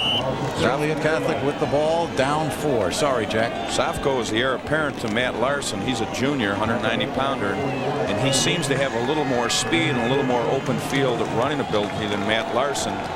But you can't dispute the stats of Larson. Larson on the wing on 2nd and 2. This is Sopko again. First down and more across the 45. I think it's interesting that they've gone to Sopko at tailback, and they've put Larson at the wing as a blocker because Sopko has a little more speed. Right here, watch him bounce out, and there's Henley out in front of him, but Sopko's got a little more open field running ability. Mike Sopko, 6'2" junior. Clock continues to run. Scott Sopko has had over 800 yards rushing, so that's not too shabby. Sopko on the wing this time, takes the counter to midfield. David Nicholson and Olsen. There he is, number 44. That's the same play that Sopko scored on in the second quarter, but he just cut it up a little short on that one. These two teams know each other, respect each other. They're playing a whale of a football game. 2nd and 7 from the eye. They give it to Sopko again. Almost breaks free. He does. Look out. That's what I talked about. He has that speed that Larson doesn't have. 50-yard touchdown for the Hilltoppers. Interesting personnel change. Matt Larson was getting bottled up inside. And of course, Wheaton South was taking away the inside. And we kind of talked about how it would be advantageous to try and work outside. And Matt Larson doesn't have the kind of speed nor moves that Mike Sopko has. And a great adjustment by Bob Stone, changing up the personnel a little bit and going more to the perimeter to utilize Sopko's ability. And that vaults them into the lead.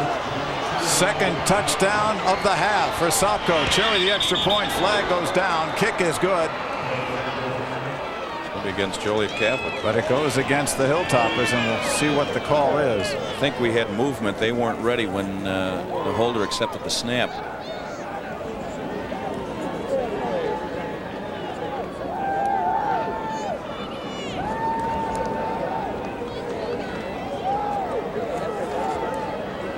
Could be an equipment problem here. The chin strap was not fastened. Failure to wear equipment. 5 yards. We have a eagle situated high up in the press box that notices those little things. Saw a dangling chin strap, huh?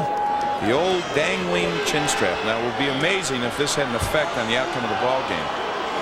Well, this would give them a 3-point lead for Joliet Catholic. And remember, they're kicking into the wind and just missed a field goal on the Wheaton side. But it's good. John Cherry comes through. Glad he made that. For lack of a chin strap to lose a state championship. Wasn't there a quote about that somewhere? For lack of a chin strap, a horse was lost? Yes, I remember that. I think I was sick that day when school when they went through it, though.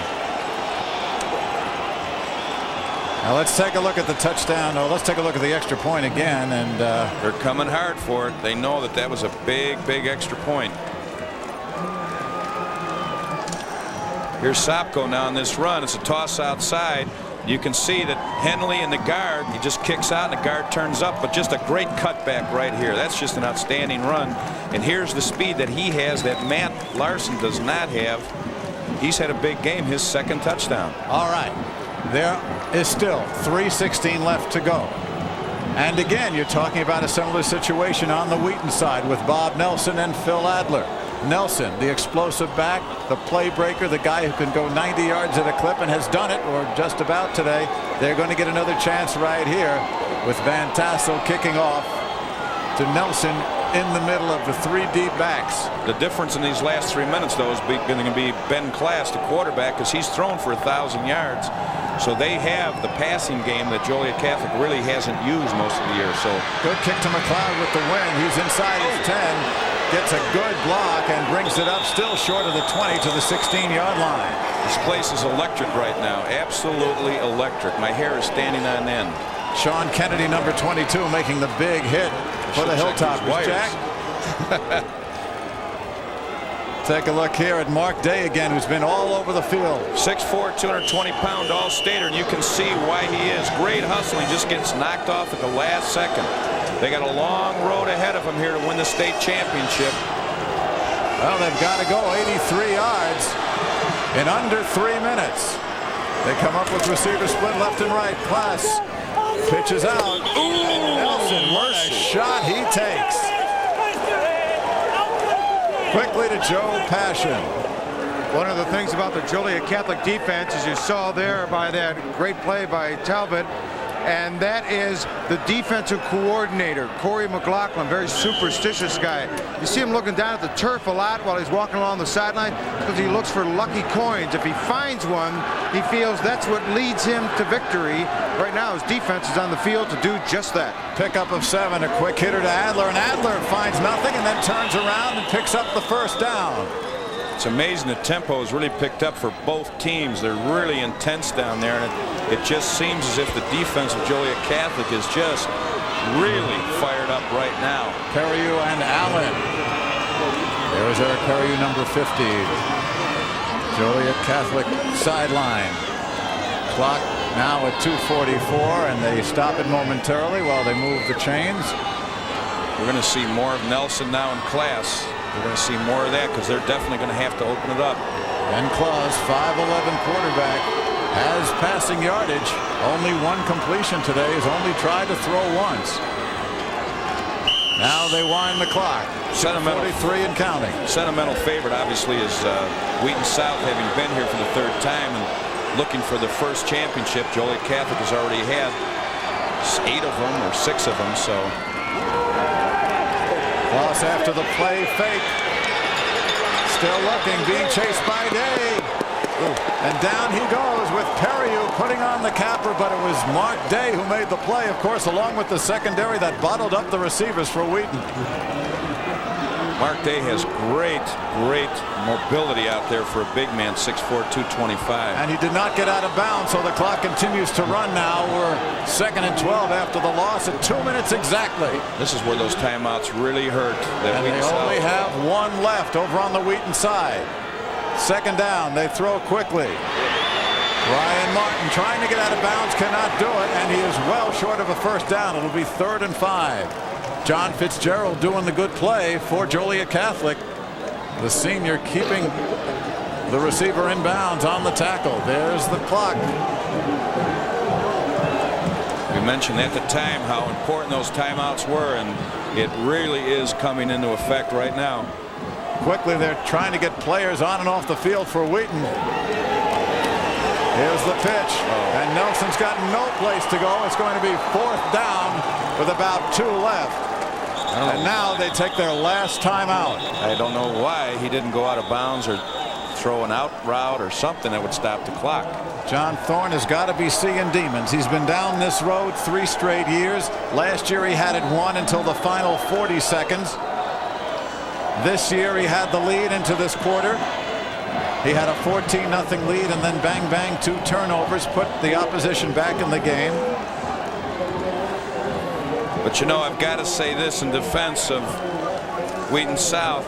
How many teams have come down here the way they have? I mean, you know, unfortunately, it's like the monkey on the back, but still, they're the people that have been here, and it's a credit to John and a tremendous program that they're here for the 3rd year. Very few teams ever make it down here once, and they've come 3 consecutive years, which is just fantastic. And I give them all the credit, along with John and his coaching staff. They've done a great job to get here, and it's not over yet. Jack, there's no question about that. At the same time, you know they want this one so badly. Not that the Hilltoppers don't. Now it's 4th and 2. Everything's on the line right here. They are at their own 36-yard line for Wheaton. 2-back split. It goes to Phil Adler. Adler turns it up, and Adler's got some room to the 45 of Joliet Catholic. Clock now at 1:04. First down, Wheaton. Line up on the ball. The clock won't start till the chains are set. So I'm sure John gave them 2 plays. They're going to have to go up top now. 1:04 left to go. Remember, they can kick a field goal, but they're going into the wind if they want to tie. Claus throwing. Complete. Inbounds. Inbounds, however, down inside the 30-yard line. But it was a first down, Mike, so the clock will stop while the chains are being fixed. Line up on the ball, Wheaton. Play took 10 seconds, and now the clock starts to wind again. They are at their own 31. Check it, the Joliet Catholic 31. 2 receivers, Martin and Sonnenberg. Split to the right, but this time the pitch goes to Nelson. Nelson looking to get outside and turn the corner. He's to the 20. Bob Nelson gets another first down. 11-yard gainer. Is this a ball game? Oh my, 38 ticks left. Remember, Doug McLeod missed earlier from 21 yards away. After making one from 41 yards, check it, he missed from 26. He made one from 41 yards going with the wind the other way. Here comes Ben Claus back in. There's your situation. Joliet Catholic, 3-point lead. 38 seconds, no timeouts for Wheaton South. Martin and Sonnenberg, the receivers, left now. Adler tries to break a tackle but cannot do it. Let's go, line up. Stopped over there, looks by Brian Leiker, makes a big play. Number 77, we're at 25. There's your clock. Claus to throw, throws for everything. But he's not out of bounds. Now they're going to have to almost line up right now for a field goal. They'll get the clock But he'll stopped. get a first down. He can throw it out of They'll get the clock bounds. stopped. He can ground it. He can spike it. So he's still got some time. 13 seconds to go. They will start the clock, and as soon as they do, no, they're going to set up for a field goal right now and go for the tie. Doug McLeod from the 11. It'll be a 21-yard field goal. I am really surprised they didn't just throw it out of bounds. Tim Kisner's the holder. It is unbelievable. It is good. Oh, my. Oh, my. Well, they had a shot at it, but again, if they had stayed in bounds, they could not have done another play. But there are penalties, and it's going to be against Wheaton. Unbelievable. They were not set for the snap. So the only thing I could say, Mike, is with 13 seconds left, they had time. They had the personnel on the field. Take the ball, throw it out of bounds, stop the clock. Then you got time to line up for the field goal. here's the call. Unless this was after, I didn't see the flags initially, if this could be after the field goal. Both teams pleading their case to the referee. Timeout. Here's Bob Stone. Bob Stone. Timeout, Joliet Catholic. It's got to be against Joliet Catholic. Or that's what he wouldn't be having that reaction. The points have not gone up on the board. It is still 27-24 Joliet Catholic, and they have moved the ball back. Or have they? Yeah, they have. This kick is going to be from the 16, which means it'll be 26 yards from the other hash mark than the one he missed from and now earlier. wind holds true, he'll be kicking really across into that wind. Before, the wind was with him. Now he's going to be kicking across into it. But, you know, this whole scenario. How lucky can Wheaton be with 1 second left on the clock? I'll tell you what, game can't end on a defensive penalty. No, it can't, but I was very surprised that they went for it that way, especially with 13 seconds left when they could have just thrown it out of bounds. If you take a shot here, that's interesting to see the Joliet. Both benches are on their knees, both sidelines. What a setting here. This is absolutely incredible. Tim Kisner, a senior quarterback, is the holder. McLeod, who's done it once, is going to have to do it again to get a tie. Good spot. It's up. Does it have the legs? Yes. Oh, my. Oh, gee. It looked like air was being let out of that ball as it was getting over those goalposts. It couldn't have made it by more than 2 feet. Well, if a miss is as good as a mile, what is a make? This just added more to it. They make it, and then they have a penalty, and they make it again. Jack, I got to tell you, people have been talking about this, how this game was going to be. I don't think anyone expected anything less than this. Now what's going to happen, kind of set the scene for you. We're going into overtime. And what happens is there's a 3-minute intermission, a coin flip, decide which goal we're going to. As you can see from here, there'll be 4 plays from the 10-yard line. Now, if one team scores, the other team still has the opportunity to have 4 plays to tie them. The key here is most teams will want to go on defense first, because then they'll know what they have to do when it's their turn, whether they need to kick a field goal or they need to get a touchdown and then kick an extra point or whatever. So it's 4 plays for each team. Now, if you score on your first play, that's it. The other team then gets the opportunity to run 4 plays. Exciting, exciting football down for the state championship in Bloomington Normal. And we'll be back with the overtime in a minute.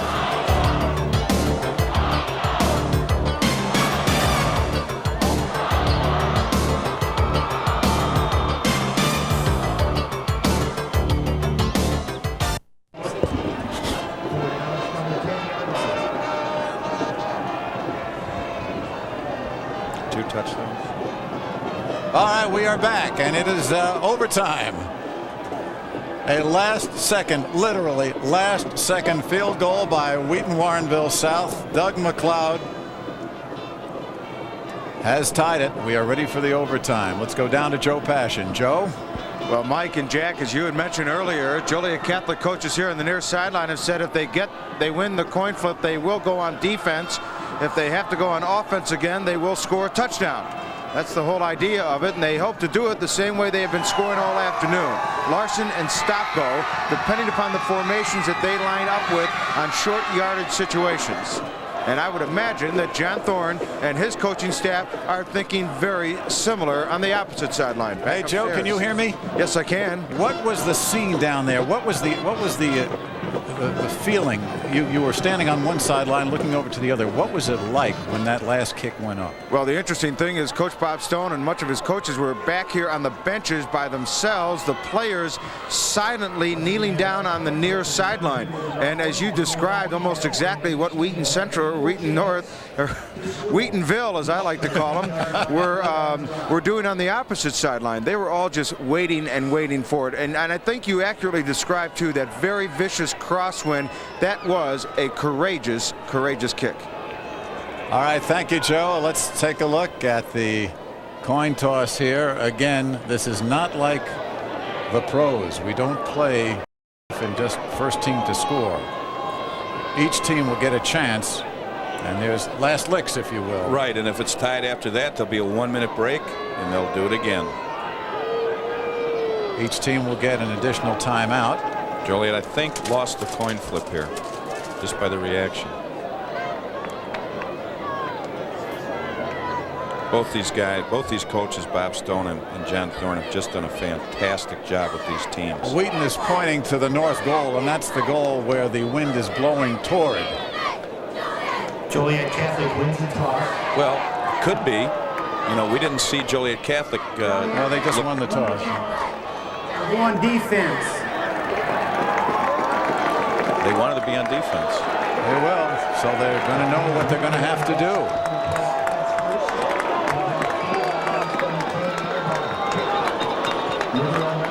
Could come down to kickers.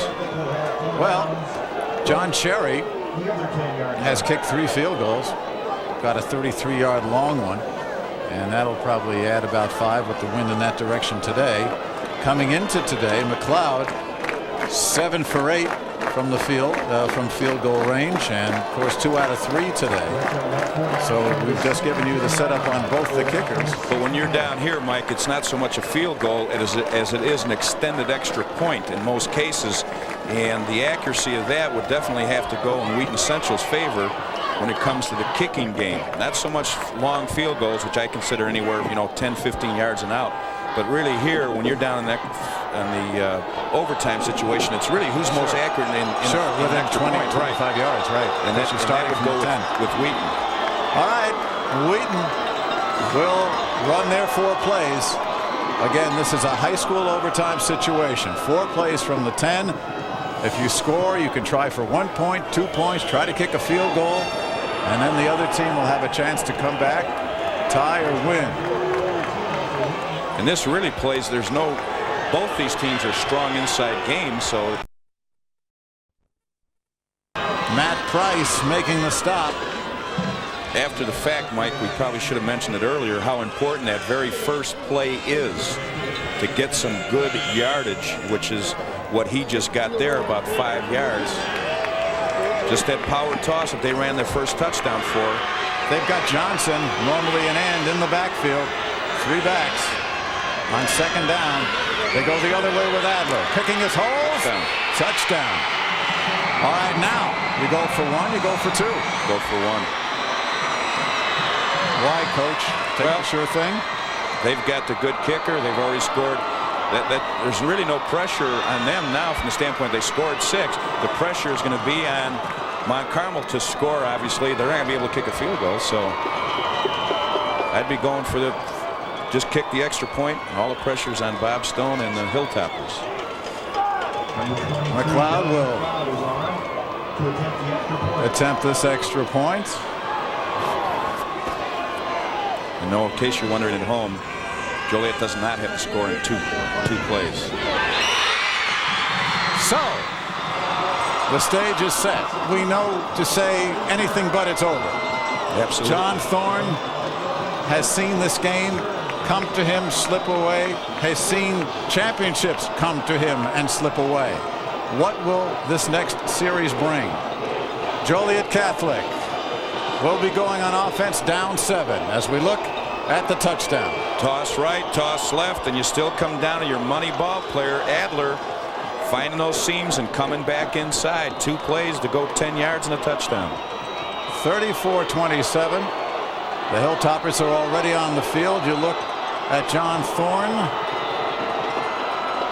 He's got looking it for flags there, I'll tell you that. Spoken as a true head coach.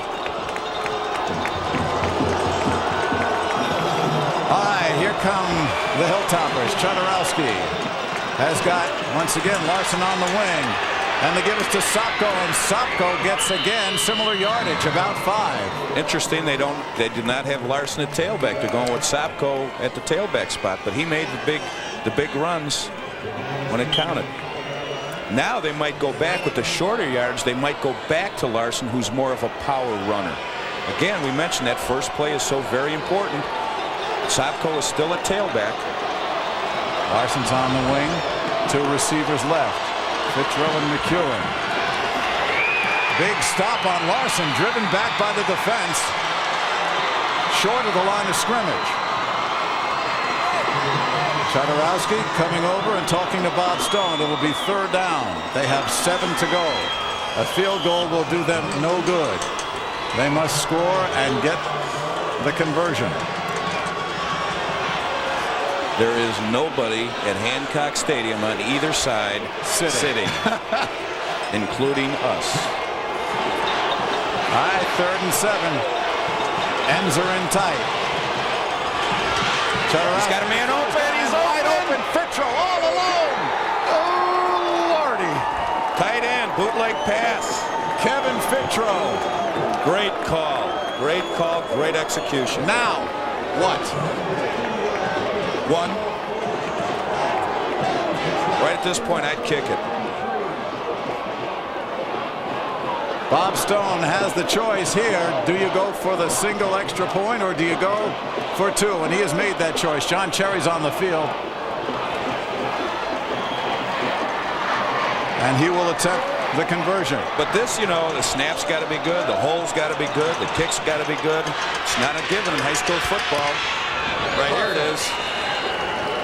Double overtime.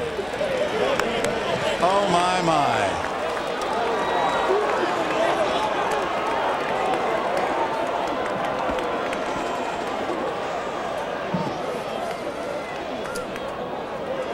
We are tied at 34, and we go to double overtime. Absolutely everything.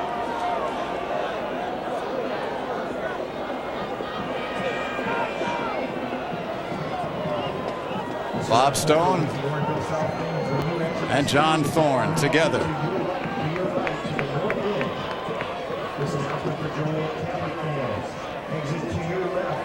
Well, we now welcome all our viewers, Sports Channel and Sports Channel Plus. If you've been watching the Bulls game, you see we are in double overtime coming up.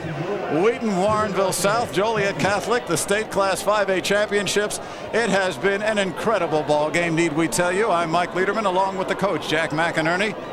Joe Passion down roaming the sidelines for us. And we have had a situation here that has seen last-second heroics, the game going and coming and coming and going. But to set it up, it was a last-second field goal from 26 yards away by Wheaton's Doug McLeod that tied the game, sending it to overtime. But the key to that was he had to do it twice. First time there was a penalty against Wheaton that went back 5 yards from the 11 to the 16, and McLeod made it again into the wind with all that pressure. He had missed from that distance just moments before. Then they go to overtime in high school rules. The overtime, each team gets 4 downs from the 10-yard line to score. And each team did score. Phil Adler running the ball in for Wheaton. The extra point was good. Then Joliet Catholic, facing a 7-point deficit, came back from a tight formation, throwing to receiver Kevin Fitro on a 3rd down play. The extra point was good as you look at Bob Stone, the coach of the Hilltoppers. This game has certainly been everything we talked about. Let's take a look here. Going back to 1 second left in regulation. Trailing by 3, Wheaton's Doug McLeod to tie. Just over the crossbar. So we went to overtime, and there is the Wheaton huddle. Coach John Thorne has taken his team to this final game for the 3rd year in a row. Twice before he has come up short. And we mentioned with less than a minute left how it seems so unfair that they've been here 3 times and it was slipping away each time. And they come back with 13 seconds left, kick a field goal, have a penalty, have that field goal taken away, and then with 1 second left he kicks it again to send them into overtime. And to get to that point where they tied, they had to go 83 yards, Wheaton did, with under 2 minutes to go, and they pulled it off. There's the Joliet Catholic Brain Trust. They will be going on offense here in the 2nd overtime. Again, they get 4 plays from their opponent's 10-yard line. In this case, we're going to the north goal. Let's take a look here just moments ago. This is Wheaton on 2nd down. 5 to go. Phil Adler, second play of overtime. On the first play, it was the exact same play to the right where he picked up 5 yards. They come back to the same play to the left, and he scores. Joliet Catholic. The quarterback is Ray Chodorowski. Henley and Sopko are the backs in the eye, and this is Mike Sopko. And Sopko strung out big time by Wheaton. Christian Olsen's been there all day. I find it really interesting that Larson is not a tailback. But again, we think that it's that he might come on the shorter yardage plays as they get closer. Tim Misavage made that last tackle. You can see Adler with the 5-yard run, Fitro the 7-yard pass. Both extra points were good. And now we're 2nd and 8. And Larson's back at tailback. Gets the ball this time, and he is snowed under outside the 5. Fumble. And he fumbled. Is there a loose ball? Let's see what the call is. Wheaton is celebrating. Either that or somebody won the lottery. Let's wait for the official. Recovered the fumble. They will now go on offense. All right. Loose ball recovered by Wheaton. Bob Stone can do nothing now except hope his defense holds. Now John Thorne's got an excellent field goal here in McLeod. What do? You run a couple of plays or just kick the field goal? No, absolutely. You don't put all your money in one CD. You spread it out. Go to neutral economy. So what we're doing right now is he's going to try and ram the thing down and get closer. I mean, they scored within 2 plays, so they've got 4 down still here to get nice and close. We'll see if we can show you the fumble, but right now it's much more important to take a look at this. They've got the big backfield in for Wheaton. The quarterback is Ben Claus. And the give is to Touchdown. Adler, and Adler's got it. This is a championship. What a football game. All of Wheaton is pouring out onto the field. What a game.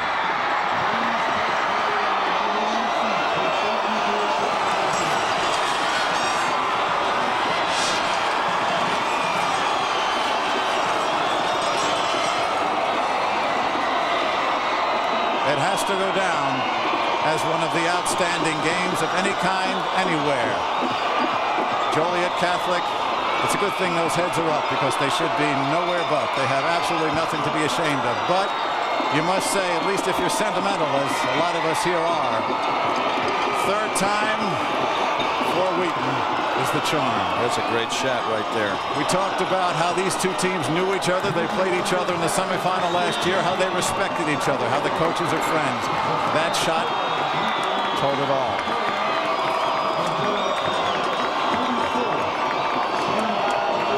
Just a great, great football game. The script could not have been written to match up what we've just seen.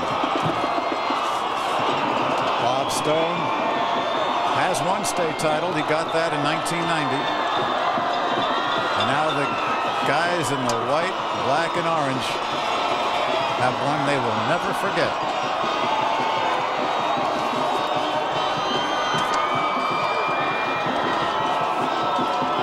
We'll show you the touchdown again. This is the first play of the second overtime. Watch number 32, Phil Adler. Now here's the athlete that's taking him down here with a great year. There's just a great effort. He gets into that end zone, over 2,000 yards. That's his 31st touchdown of the season. We'll take a look at the sidelines and we'll show you John Thorne and company. Finally, 3 tries. Ben Claus, the quarterback, right in the middle of that. And the Tigers. Jack, I don't know what anybody else would want in a football game because this thing, forget cliches, this thing had everything. This game had it all. You couldn't ask for anything else, Mike. We had big plays. We had short yardage, tense plays. We have go down to the last second, a field goal that's made, then taken away, then made again to tie it up and go into regulation. Both teams score in overtime. We go to a second overtime. Just a great football game.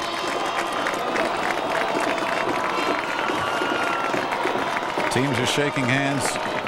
Again, these coaches have worked together at several locations, at all-star games, at clinics. They know each other. Last year, the situation, these two teams met in the semifinal. Wheaton won there and got to meet Mount Carmel in the final. Lost in the final minute on a controversial call that set up the winning touchdown. John Thorne talks about it, was upset about it, took his medicine with his team and planned to come back. And you can put right on that plaque, Wheaton, Warrenville South. Their first year as an organized school. They've got a state championship in Class 5A. John's done a great job, and of course Bob Stone too has done a great job at Joliet Catholic. 2 outstanding schools with 2 outstanding football programs. We'll have the awards ceremony in just a minute. Let's take a break.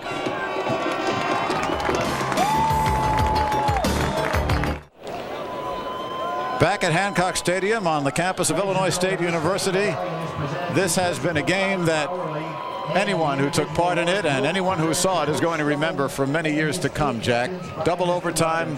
Wheaton wins it 40-34, and we're getting ready for the awards. You know, when you look at the score, it certainly was a shootout. I mean, if it was 7-6 in overtime, it'd be one game that you might forget after a year or two. But with a game with this kind of scoring, these kind of plays, you don't forget an overtime, double overtime that was 40-34 in the state championship game. Great football game. Well, if you go back, I guess, to the last millennium, it seems like, but Wheaton started out like a house of fire with a 2-touchdown lead. Joliet Catholic came back, took the lead. Wheaton came back, retook it. Joliet Catholic again, down to the last second. Wheaton tying it, and then double overtime. It's like a tennis match, back and forth. Well, the Hilltoppers and the second place trophy.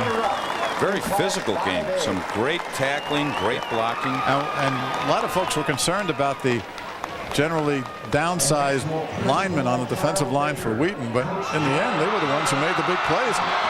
They made the fumble recovery in the overtime as well. Bob Stone, the head coach. Super quick team. And now here come John Thorne and the Tigers of Wheaton, Warrenville South.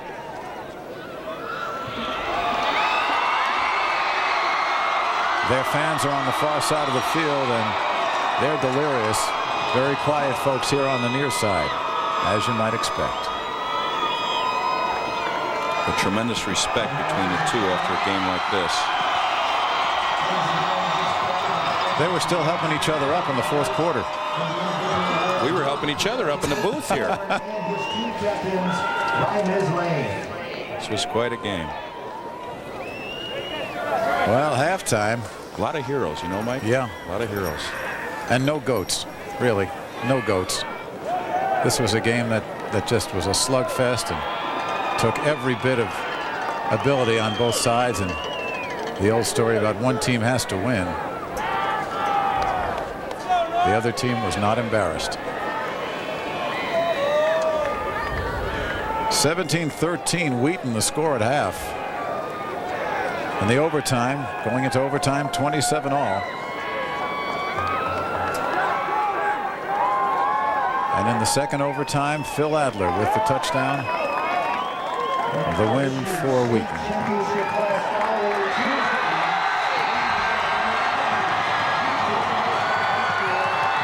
There it is. Wheaton, Warrenville South. It's a mouthful of a title, but that is quite a championship. Third time was the charm. 3 consecutive years playing on this turf for the state championship, and they finally got it the third time around. Just a great story and a great effort. I like it. Excellent football. A little sloppy at the beginning, and a great haircut right there. I could put my Titleist on there and a 7-iron. And in fact, that looks like a divot I've taken.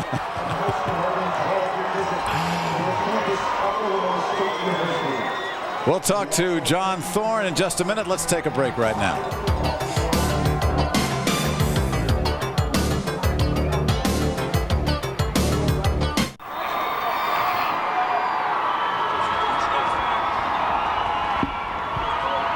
As we're back, the field is slowly but surely being cleared. Let's go down to Joe Passion. He's got John Thorne with him. All right, thanks very much, guys. And John Thorne has a lot to be congratulated and celebrate. He got it. The third time, indeed, was the lucky charm. Some of the Wheaton fans were telling me earlier today the third time was going to be the lucky charm. Well, it turned out to be that way, but it was pretty scary to get there. I'm sure proud of our kids for holding together. They did the same thing last year, but we just didn't quite hang on long enough. We had a last-second drive, and we just couldn't finish it. This group did finish it and gave us a chance to get into the overtime, and Phil Adler just made some great plays for us, and our defense came through with a big turnover. And our assistant coaches have just done such a great job. You know, Ron Muhich and Denny Walker and Bruce Munson, I just can't say enough about them. Mike Morris and Dave Brumfield and Mike Wagner, our volunteer coaches that have just worked so hard for us at the varsity level and really made a difference. And then our kids are just so unselfish, and their parents have been so good to allow us to spend as much time as we do with them.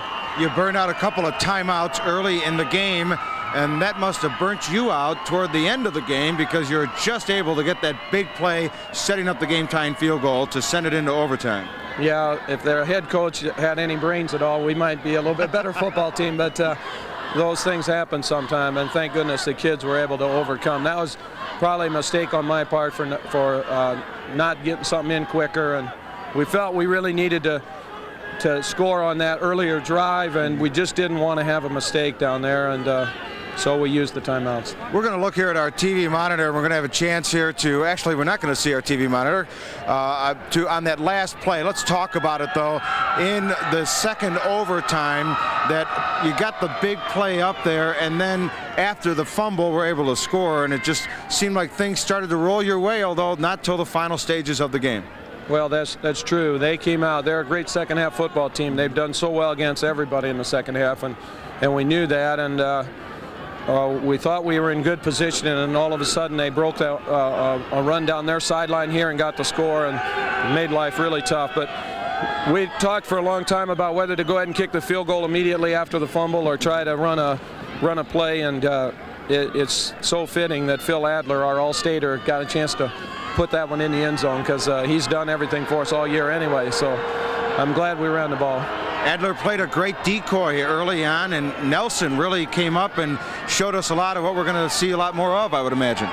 Well, we hope so. We've got some great kids that played for us this year that are juniors, and we've got a tremendous sophomore class coming up, and we should have some really good players again next year. And of course, it takes an awful lot of luck and everything else to ever end up back here again. Someday we'd love to do it, but right now it's just fun for what happened today.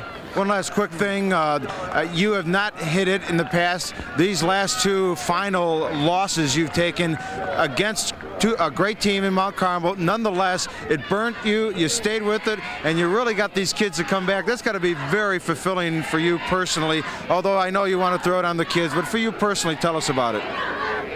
Well, the assistant coaches are really the guys that have done the hard work. I mean, and the families that have supported us and stuck with us, because we spend a lot of time, a lot of hours, and we just have fun every single day in practice. And I think having fun and trying to win with class, and we really hate to see things like kill and death and murder and all those kind of comments that a lot of programs use, and they've bought into what we believe in as a coaching staff, and when you get kids to do that, you've got a chance to win some football games, and so our kids are doing it for us right now. Well, you won the biggest one of your career right here. Congratulations, and again, enjoy the celebration. Thanks a lot. Thanks a lot. John Thorne has lots to celebrate. He got it here in his third attempt in 3 years, winning in double overtime over Joliet Catholic 40-34. Back upstairs now to Jack and to Mike. Thank you, Joe. Is John Thorne low-key or what, huh? I don't know how he's kept his composure. I think he's still in shock, to be honest with you. Well, everybody said that it's great to come downstate, but to have been there 3 times and gone back empty 3 times would have been a bad feeling for him. He certainly does not have that feeling right now with outstanding a double overtime win. Let's take a look at the second half highlights if people can remember back that far, because it was 17-13 for Wheaton until Mike Sopko put on a display with 2 touchdowns. Here's the first one. Well, it's just a counter. They were keen on Larson the whole time, and he comes back on a counter trap off the wing and makes that big touchdown run. Bob Nelson, big, explosive. He's got the speed. Adler's got the power. He's got the speed. It's just a quick dive, and he just outruns the secondary. They're playing man coverage. There was a seam, and he picked up that 6. 24-20 once again for Wheaton, but Mr. Sopko, again, this time from half the length of the football field. Well, interestingly enough, they went to Sopko because time was of the essence, and he's the open field runner with the great speed, and you can see right here why that was a great move by Bob Stone personnel-wise, because he's the one who could cover more ground. Well, last-second field goal tied it, and then each team scored a touchdown, kicked the conversion in the second overtime.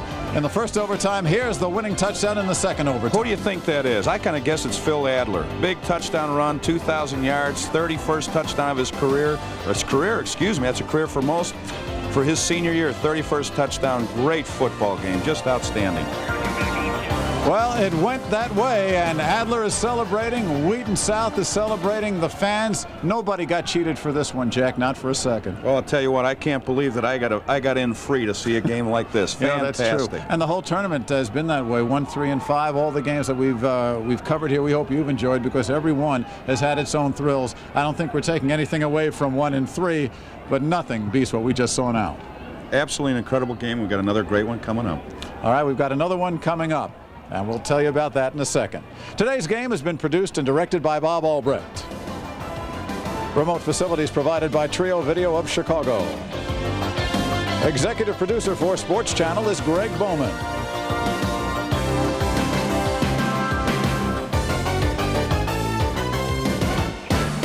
For Jack McInerney, I'm Mike Lederman. Once again, the final score of the 5A championship in double overtime. Wheaton over Joliet Catholic, 40-34. Let's take you back to Steve Cashel and the Sports Channel report. So long, everybody.